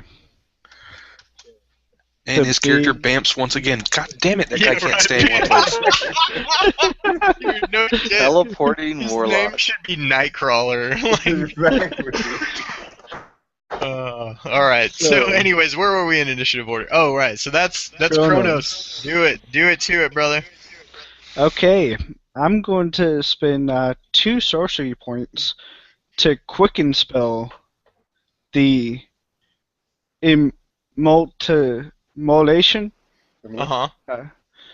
5th level evoke spell, Uh huh. so it acts like a bonus action Nice.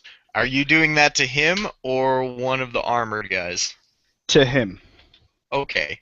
He chose not to stay quiet and serve his fate, so here's fire. All right. He must make a dex saving throw, but being He must make a dex saving throw of 16. He fails. Horrible. So, 1, 2, 3, Wonderful. 4, 5, 6, 7. He takes this full batch. So that is 5 plus 6 plus 2 plus 2 plus 4 plus 2 plus 2 and plus 2. 25 points on that. And All right, so as the flames lap over his body, he just starts to laugh maniacally, and it does not look like it phases him at all. that's okay. Okay. Then I will do as a regular action because I can cast a cantrip. Mhm. Eldritch Blast, Awesome. and both beams on him. So Cool.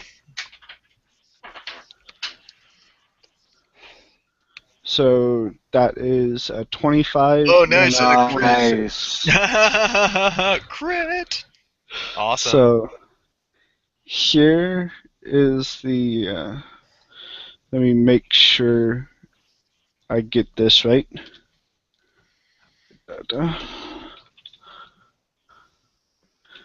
I think it's 2d8. Oh, Yeah, 2 beams. it's So one. one. Yeah, each. And it's a So D10. it's Yeah, 1d10. Yeah, 1d10 Okay. each, and then the second one's crit. So the second one's doubled. Okay. So here goes. Oh, Aww. So that is 9 damage total. 9 damage. Cool. All right. Thank you, sir. And then that brings us to, I believe, Spade. Correct? Oh no. That brings us to Sun. Alrighty. I'm gonna have the giant elk go first. Okay. Um, Are you still can riding it back up? No. I assume when I entered the room, I hopped off of it. Okay, so it's out there with the metal things. Well, no, it's in the room with us. Oh. I rode it into the room. I just got down off Okay. of it. Okay, cool. Can it back up 10 feet and then charge at this thing Uh, for a total movement of 30? Not really. It's if it backs up 10 feet and then charges, it's gonna get. I mean, yes, but it's gonna have back up into one of those metal dudes and then get an attack of opportunity as it charges away. Okay. How That's far up to away is it from the metal guys? How far away is the elk? Yeah. The metal guys, right? One of them right now is like directly behind you guys, pretty much. Okay. Well, that kind of shatters everything I had planned out in my head. But I'm just gonna have the elk turn around and attack Okay. one of the metal guys. Awesome. It has one attack. Wow, he misses. 9. So I'm pretty 9? sure that missed. Yeah. Okay. All right, and then for my go, I'm going to. He's not prone yet, right? He's still standing Yes. Yeah. upright. No, Okay. everybody's Alright. still standing.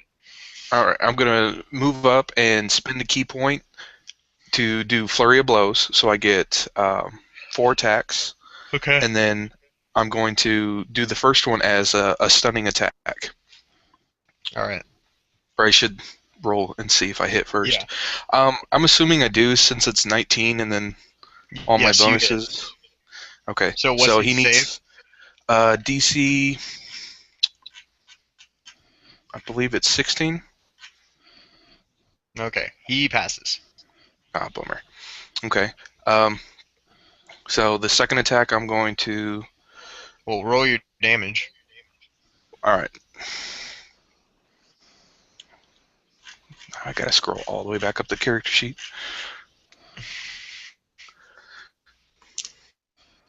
Uh, 8 bludgeon, Okay. and the second is a 21. That'll hit. All right. I'm gonna have him do dexterity save and throw of a 16 again, or fall prone, and it's a yeah, dexterity. Okay. Um, he succeeds. Okay. I rolled a 5, so I believe that misses, and then Yes. a 14. I believe that misses as well. Yes. Okay. All right. Wow, that failed horribly. Okay.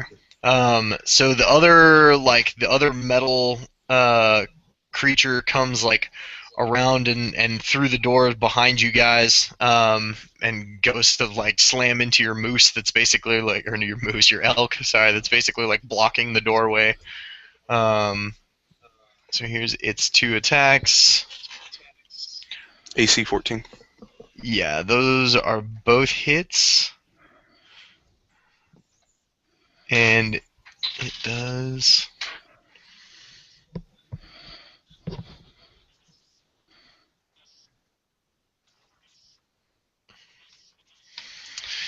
9, 12, 20 damage total to the elk. I don't know why I want to keep calling her moose. All right. It's still up. Okay, cool. And then that is Spade's turn. Aha! Well, you guys have gone and done it now.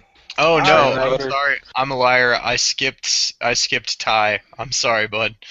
Oh, go ahead, Ty. Surprise round. I was like, no, I went first. Yeah. I got you. Okay, so I am going to, not knowing exactly where I am at this point, I would. You're basically behind you. You have the elk fighting the two like metal things, and then you guys are staring into the room. You're about 10 feet away from this thing. Chester is right up in its face. How big is this room? I mean, the room extends about another 20 feet past him on the other side, and it's about 30 feet wide in total. So I mean, you could basically strafe sideways and get like another 15 feet away from him, or another 5 feet away from him. I see what you're saying. So what I want to do is skirt the edge of the room and get behind him. Okay. So if there's another 20 feet behind him, I would be 15 feet Right. in that direction. Excuse me. As I pass him, I'm going to use a bonus action to mark him with my hunter's mark. Okay. Cool. And then I will aim carefully and attack once, and then power shot to attack more powerfully the second time. All right. So first attack is a 19, second attack is a 20. Both are gonna hit. Sexy. Okay, so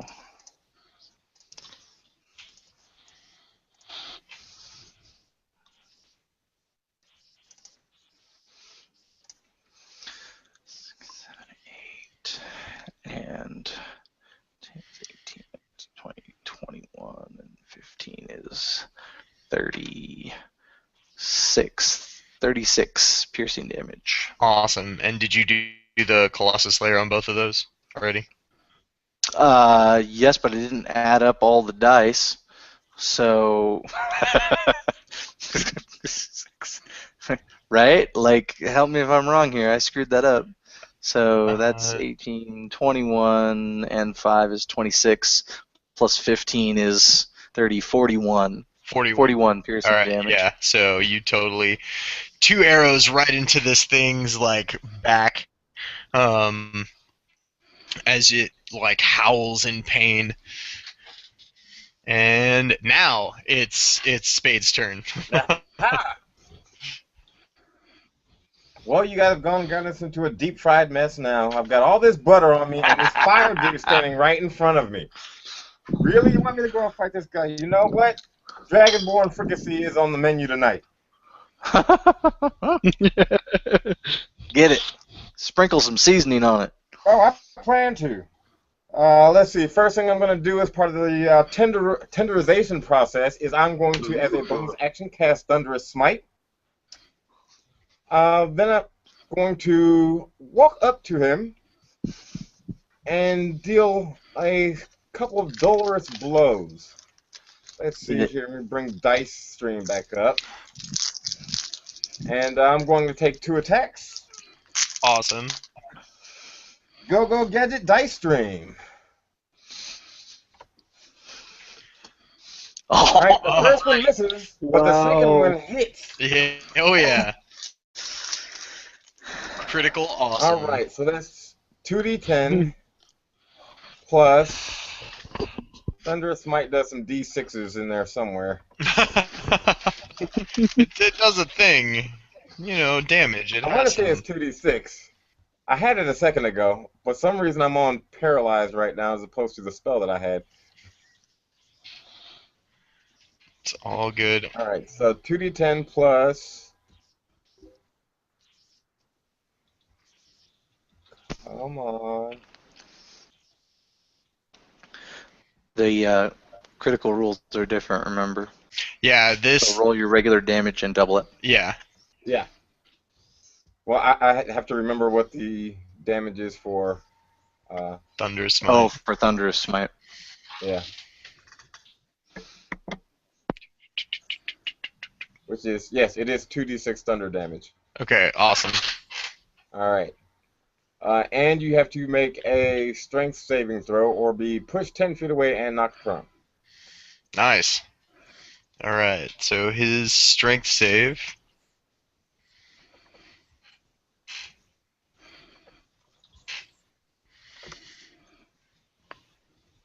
All right, and I get to re-roll that 1 because I have Great Weapon Fighter.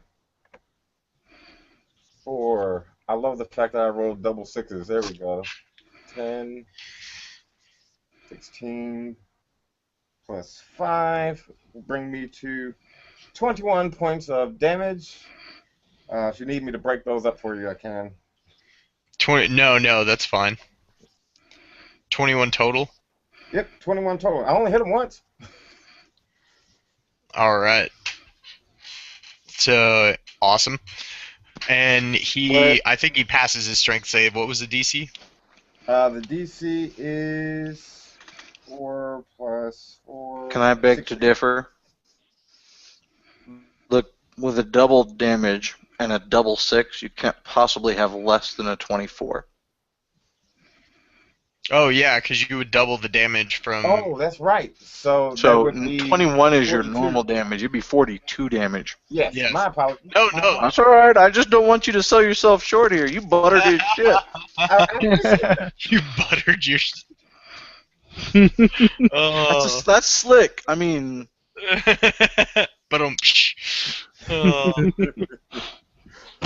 just slid right in there. And there goes all the viewers right there. Right out the window. No, it went up. It Oh. went up.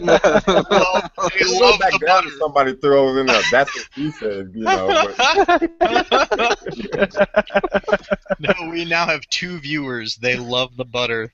it's critical butter. Critical butter. I can't believe it's butter. Oh man, I can. You jammed it in there. Yeah. Oh, Man, that reminds me of a terrible. we back up joke at the that top I'm of the just not gonna initiative? tell on air. Oh, right. That was the end of your round. So, no. Now it's this thing's actual turn. So yes, we are back at the top of initiative because it drops. bows in It lays at my subservience feet. to Luke's now partially their character. All right. So who wants to roll Luke's firebolt? I'll do A it. 7 attack roll. Let's do that.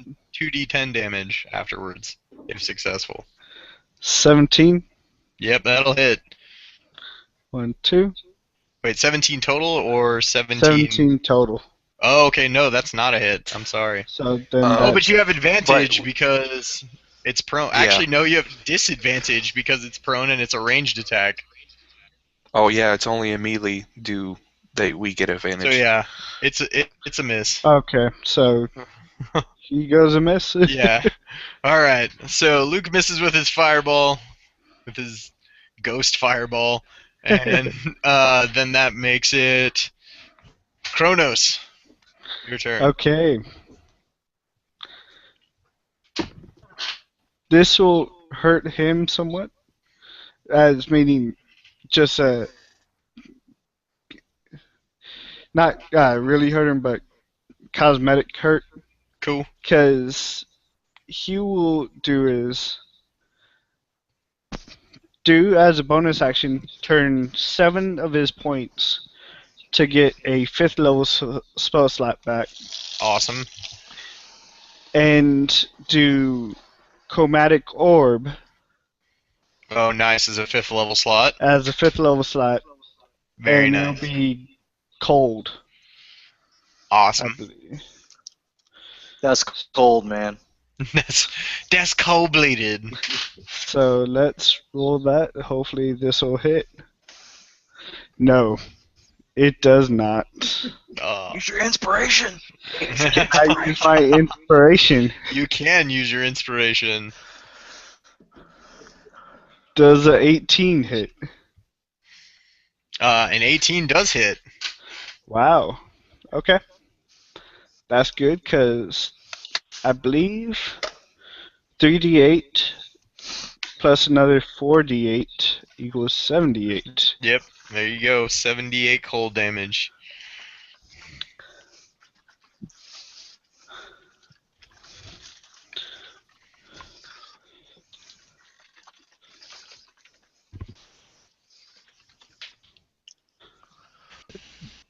Did the guy get knocked It's- back 10 feet from before? No, he didn't. You made a Okay. save. So what this looks like, he says, "Damn it, this is going to hurt a lot."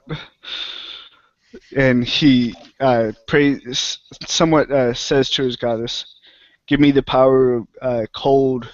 And right out of his flames comes a block of ice and sends it straight at the guy, dealing 28 damage. Awesome. Very nice. All right, and then Let's give him a that is name. Let's call him 3-Eye. 3-Eye. So we could stop calling him that guy. Yeah. 3-Eye. 3-Eye. All right. So 3-Eye, old 3-Eye. And then I believe. Do you have any other actions? That took an action and a bonus action. No, I don't have any actions. Cool. So then that will make it Sun. Your turn. Alrighty. The elk is going to try to beat down the metal guy. Need a nickname for him with its hooves. And We'll call him That is 10 a and can. 15. That's a poor pun. Does a 15 hit? That's awesome. 10 and 15. 4 puns, man. That's where I live. That's poor Pun City. No, neither of those hit. Alrighty. Next, I'm going to go up against the Three-Eyed. Is that his nickname now? Yes. Mhm. Alright. I'm going to do the same thing again, Flurry of Blows. That first roll is a 26. That'll hit. Okay. And see, I messed this up before. This was going to be a stunning attack. I need to declare that after Okay. I roll. Okay. And it's So- 16 He will make for the his DC. con save, right? I believe so. Let me double check. It's done? Yeah. Yeah, con save. Okay. Yeah, he makes it. Damn it. Alright. Other attacks. 14 misses. 14. 24. 24 hits. Okay.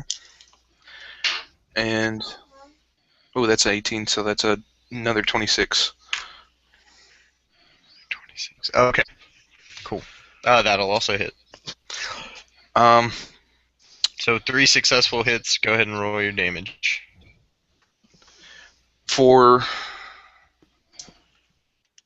I'm going to make it to where he cannot do a reaction for one turn for one of the hits on the flurry blows, and But you he's have to hit a stun target for you to get those effects, I thought. no, it's when I do flurry of blows that I could do it because of the open hand. I was just doing the reason why I wanted it be stunned is so that way I can get advantage on all my attacks because he's stunned and he automatically fails everything because he's stunned. He can't make a save. Okay. That's the whole reason that I was trying to do the stun for before. So he Realize can't he's do a reaction. prone. Yeah. Well, I was gonna have him. Okay. Cool. You can't make him double prone, so that doesn't work. No, down. Like, So Lay no, down. no Sit. reaction. Lay down. Yeah, no reaction. Okay. yeah, no reaction until my turn. Do you want me to give you the damages separate because I'm pretty sure he has resistance. Do any of your attacks count as magic? No. Okay. Sadly, that's 6th level monk, and I'm a 5th level monk, so that sucks. Ooh. All right. Yeah. So yeah. So yes, give me the damages separate because he does have resistance. Okay. 10, 9, Uh-huh. and 8. Okay. So he takes 13 total. Cool. All right. So then that makes it. The metal guy outside punches your moose in the face. Not a moose. I know Not a it's moose. an elk. An elk. I don't know why. My brain. It's a moose elk. It's a A milk. milk. There you go. It's a legitimate creature. He gets bonus hit points for that. Mooses are much tougher. Have you ever been to Canada? Eh? All Sam, you right. hit one of those with your big metal cannon. It's getting dented. What's his armor class? You said 14? Yeah, Right. 14. Right. So he makes his 2 attacks and he hits with the first one but not the second. The elk takes another 16 points of damage.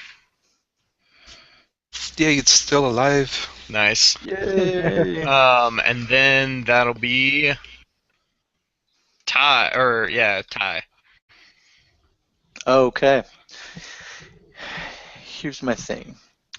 What I want to do. How is this a medium-sized creature or is this a large-sized creature? Large. A large-sized creature. Yeah. As it's groveling on the ground, I'm going to run up its back and put 2 arrows into its head, Nice. like into the back of its head. You know what I'm saying? Right. I'm like on its back. All right. I'm gonna say that like being point blank range will negate the like penalty to the disadvantage from firing at a prone target. So That's what I was hoping for. yeah. I just I'm doesn't- gonna give- in my head it just doesn't make any sense when you're standing right there that them being prone somehow makes them harder to hit. I'm going to give my inspiration to you on your second attack. So you have an Awesome. advantage on your second attack. Okay. Go for the eyes, boo. Oh my God, that doesn't even help. Doesn't even help. The first one will hit though. The first one's a 23. All right, yeah, that definitely hits. The second one's a 10. Believe it or Yeah, no, not. that definitely does not hit. Yeah. So, but we're gonna do all of these extra damages because it's engaged and it's prone and it's happy, and so bow, Colossus Slayer, Hunter's Mark, sneak attack, blam. So 5, 9, 10, 11, 12, 16, and 10. Oh no, 15. Blah. Sorry. 16. 31 point blank piercing damage. Awesome. So And then I'm gonna jump off and go back to my spot in the back of the room because I don't want to be standing on his head when he stands up. Awesome, and he can't make his attack of opportunity against you because Now, no is there reactions. something like? Is there cover, like something in the room, a table or something? No, this room was pretty much empty. There are like some like candelabras burning with like strange black candles, but other than that, no. There's Can pretty I much hide no behind cover. one of the candelabras? It's not that big. I mean, yes, you can I try. think you but- underestimate my ability to hide. I'm just Aren't gonna you say I'm a gonna go wood ahead elf? and say physics. I am a wood elf. Yeah, well, Like, that partial thing only the works in the smoke- forest. The smoke that the candelabras are giving off, I could probably hide in the smoke. Nah, but that, Okay, no, all right. I'm not gonna push it here. We're good with where I'm at. You got an elk in the room. You're a wood elf. Do your thing. yeah, Elk's on the right. other side of the room. Yeah. I don't want to Go get hide close to too behind many the elk. So there's arrows coming out from between this elk's legs somehow. We cans. don't know how. It's a legitimate concern. Elks piss arrows all the time, especially moose elks. Yeah, milks. That's a That's why they were 25. hunted That's to near 25 on my stealth extinction. check. All right. All right. That's my turn. I'm done with. That's my turn. So then Spade. Aha! Well, I guess it's my turn to try and do some damage to this lovely little critter. I take my halberd / spade / shovel / miscellaneous farmer's implement. I look over my shoulder and I say, "Dig in, boys! He's almost done!" And start jamming my halberd into the back of his neck. I'm going to use a smite on him in doing so. Nice. Get it? I'm going to go ahead Because and with grab... melee attacks, you get advantage for standing right next to him. Yeah. Yeah, I get advantage and smite. That perfect time to use that. True story. All right, I'm going to roll... I'd use my sword, but I don't get plus 10 damage on my sword. Yeah, I'm going to roll the first attack with the smite on it. Let's see here. All right, can I use my inspiration on that? You can.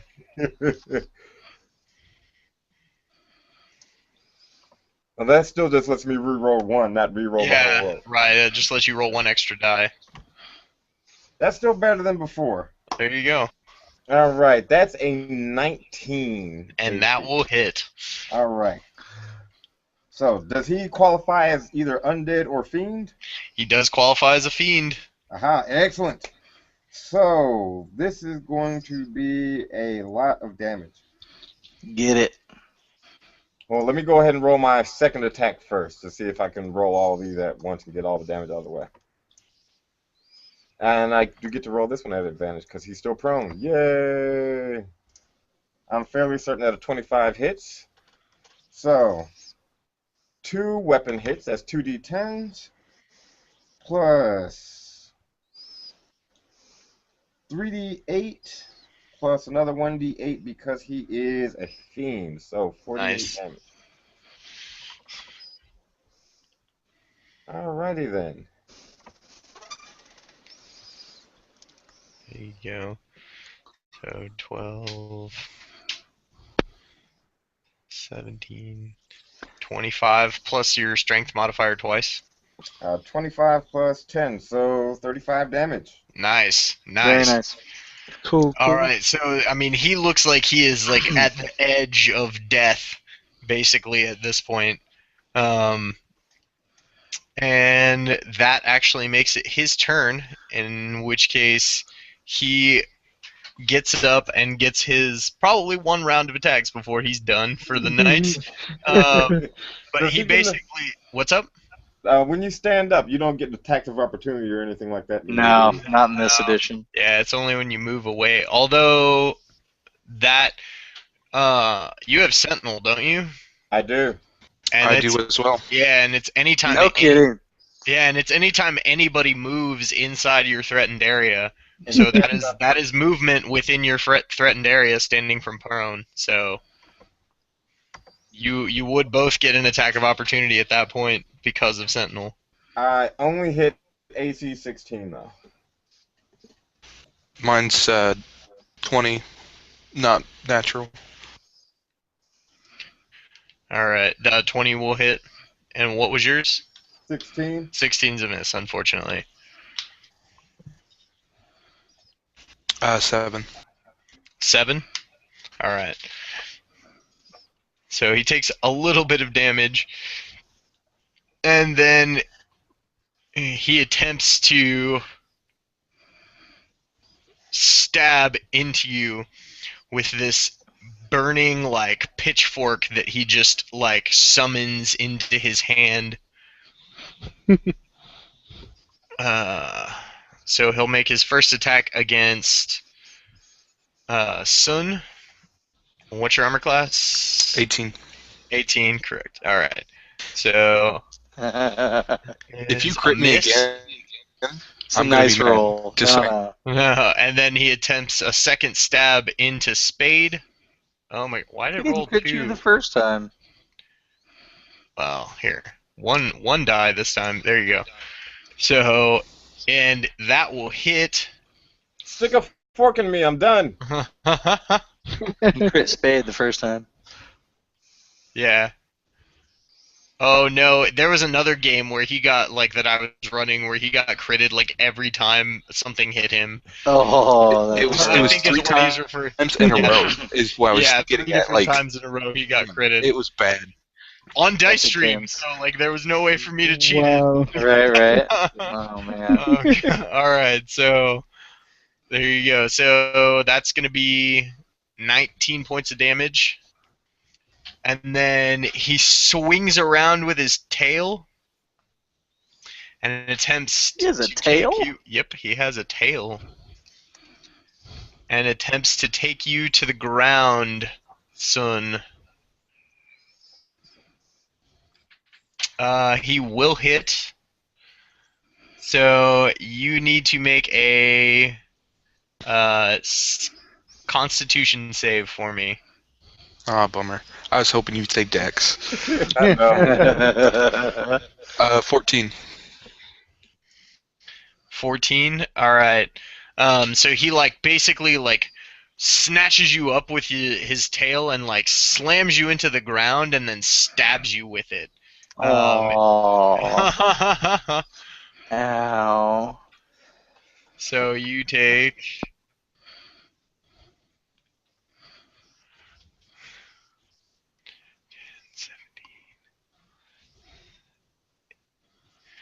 So you take 25 damage. It's only a flesh wound. Yeah, I was sitting there thinking, with that kind of an awesome description, I was going to be looking at like 50-something damage, and I'm happy with 25. Yeah, I'm good with 25. That's good. Hey, it wasn't All 80. right. Yeah, Hey, all right. Ethereal, did you see what I posted in chat?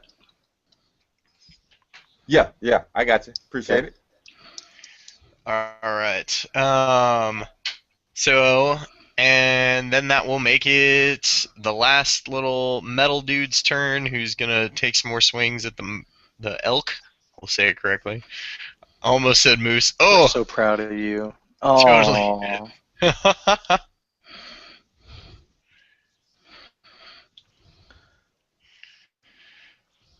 and Mr. Elk is gonna take another 28 points of damage. Yeah, he dies. You got your elk killed, bro. He only had his His 6 hit points. Hey, I did not get him killed. What, are you gonna pull off? You He did. got himself killed. No, you did. You killed him, not me. You're the one that charged. he was doing his job blocking the door. Yeah. I say multiple points for the elk. The elk dies with inspiration. That's exactly He right. should have the MVP of this whole game. Trumpet sound and I don't know, the fireball that killed 24 cultists. That was pretty epic. Not gonna lie. Yeah, no, that was pretty awesome. Alright, so then that brings us back to the top of initiative order, so Luke can shoot his firebolt at something. Who wants to roll it this time? I got it. You got +7. And what's he Okay. firing at? At 3i. Okay. 2 firebolts or just the one? Just oh yeah, one. it's Eldritch Blasted Twins. Yeah. Is it Oh god. firebolt fire 9. damage? Yeah, it is. He misses though. Okay. Alright, and then Yeah, he realizes that now. Kronos. Kronos will do is. Does this Dragonborn that is in front of us, 3i, Yeah, is he categorized as a humanoid? No, he is classified as a fiend. Okay. So that does with mine. Let's see. How far apart are those two? Oh, they're right next to each other. The robots? Yeah, They're like clogging the doorway. the two metal guys. Yeah, they're right next to each other. Okay. I sort of turn, look at them, and raise my hand and cast Firebolt. Awesome. Oh man, we're up to 3 viewers. Everybody's like, all right, we'll watch the finale. Make a deck save. It's because all the other games are over. Yeah, right. Everybody's like, well, we finished watching important things. No, I'm just kidding. All right, his deck save. Yeah, dude, I'm loving it. You guys like circumvented like half the shit I had planned, but I sort of expected that. So he passes. I'm assuming with a 19 on the deck save. Yep. Correct? Okay. 19 passes, but he gets half this. Okay. Did they both make the saves? I'm Oh. guessing? Because they're both near each other. Oh well, in that case, I'm sorry. I was thinking of 3i. So this is gonna be. He got a 16. The first guy actually got a 14. Okay, the first guy failed Okay. with a 14, and the guy that got a 16 passed. Okay. So, so here it goes. It's a fireball, so that 1 becomes a 2. And let's add that up. 6 plus 18 2 and 5 plus is 23, and 10 is 33. Okay. Plus 2 10. is 35. Yep. Awesome. So 1 takes 35 damage. Definitely looks like that was, pretty substantial. The other one takes half, you said? 17. Okay, cool. So looks a little further singed than he already was from Luke's initial fireball Okay. earlier. So then that will make it Sun, I believe. Mm-hmm. Alrighty. I'm going to basically touch myself. No. But I am going to put my hand on my chest, and you kind of see this the hair on my body kind of just, it looks like they get thicker almost, and I'm basically casting Shield of Faith on myself as a bonus action, and then all of a sudden I appear 3 different times, or not 3 different times. There's 3 more of me, so there's a total of 4 of us in the room, and I cast Mirror Image. Nice. And I'm going. All of us are going to move towards the door to basically block it, Cool. to keep the metal guys from coming in. Awesome. All right. So What about the then. It's my turn. Yep. So, and I would yell at Soon, very good, hold him off. Me and Butterball will take care of the 3-eyed. And I'll knock and fly 2 arrows. I'm going to use Snipe on both, but I will spend my inspiration on the first roll to try and take this guy down. Nice. Okay, so 20 and 11. I'm assuming 11 does not hit. No, an 11 does not hit. Okay, but 20 that'll work. Nice. So I'm pretty sure like one of our viewers is Luke, because I just saw like in the comments for the YouTube channel, he was like, also Spade is being played by Morgan Freeman. Sorry, I was just like laughing.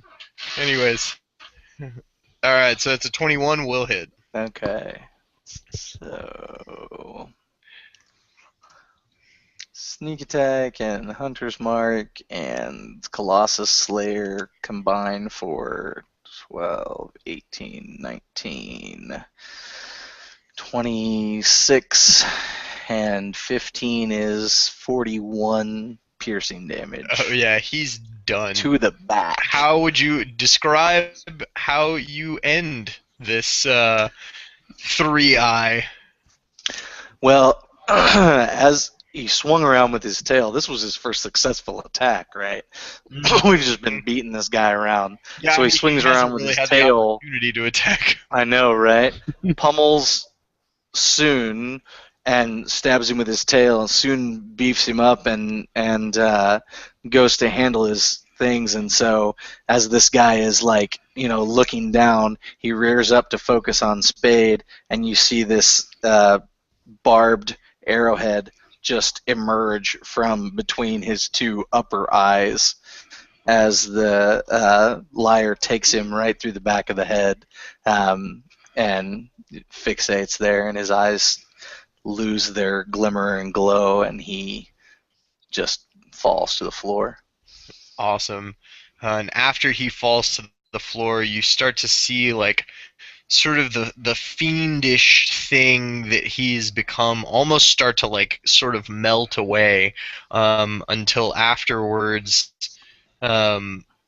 laying there on the ground is this dead dragonborn in this like pile of fiendish ichor, and around its neck is a chain, a thick chain bearing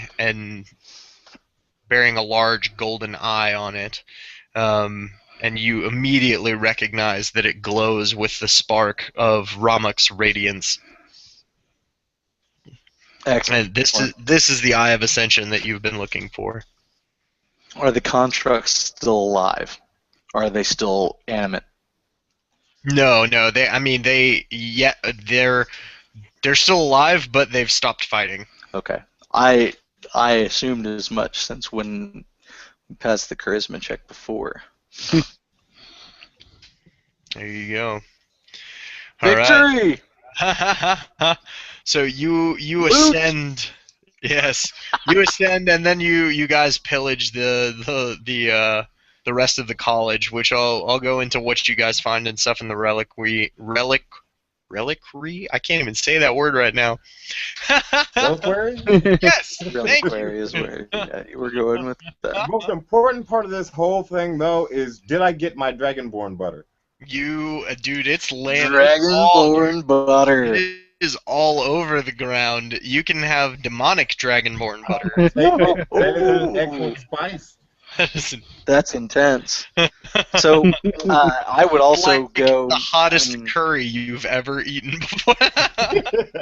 I would walk up behind Soon and pat him on the shoulder and cast Cure Wounds.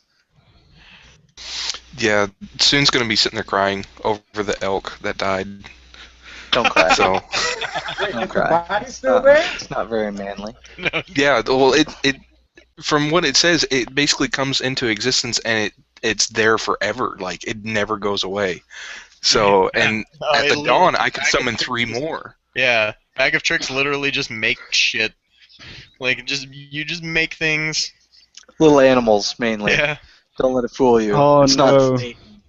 But still, you could if you get lucky, you can summon 3 direwolves.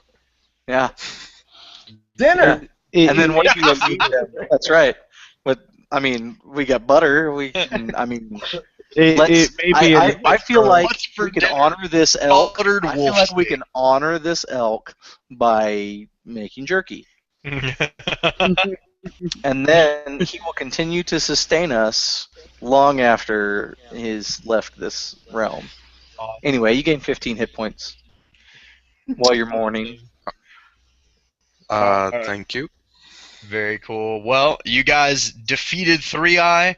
You have sent the Eye of Ascension to the astral plane to be competed over by your gods, and from there we will be back next time to actually do the arena competition. Hopefully between our five champions. So thank you viewers for watching. Since we had a few. We appreciate it. I hope, yeah, I hope you guys had fun. We had fun. Or I had fun. I guess I can't speak for everybody. I had a good Yeah, time. we all Oh, had fun. yeah. Just go ahead. We did. So we will be back next time to do their competition, and so this is Roll with the Punches signing off. And if anybody wants to pitch anything or say anything before we go, One Shot Group, you guys should go check it out. I'm Yeah, pretty sure this- everybody that's watching is from the One Shot Group, Yeah, this but still, whole just game- throwing that out there to future viewers. yeah, this Fair. whole game is brought to us by the Facebook tabletop RPG one shot group. So if you haven't already seen it, you should go check it out because it's awesome. Do it. Also, check out the RPG W3 on Facebook. Yeah, SR2 Jokers, Wild Wild West. It is a cool place. And then Amendus Geek, my channel. Fun. Awesome. Well, thank you guys. I know I had a ton of fun. We're going to go off air. Hope you guys had fun watching, and you all have a good night. Good night. Night. Night.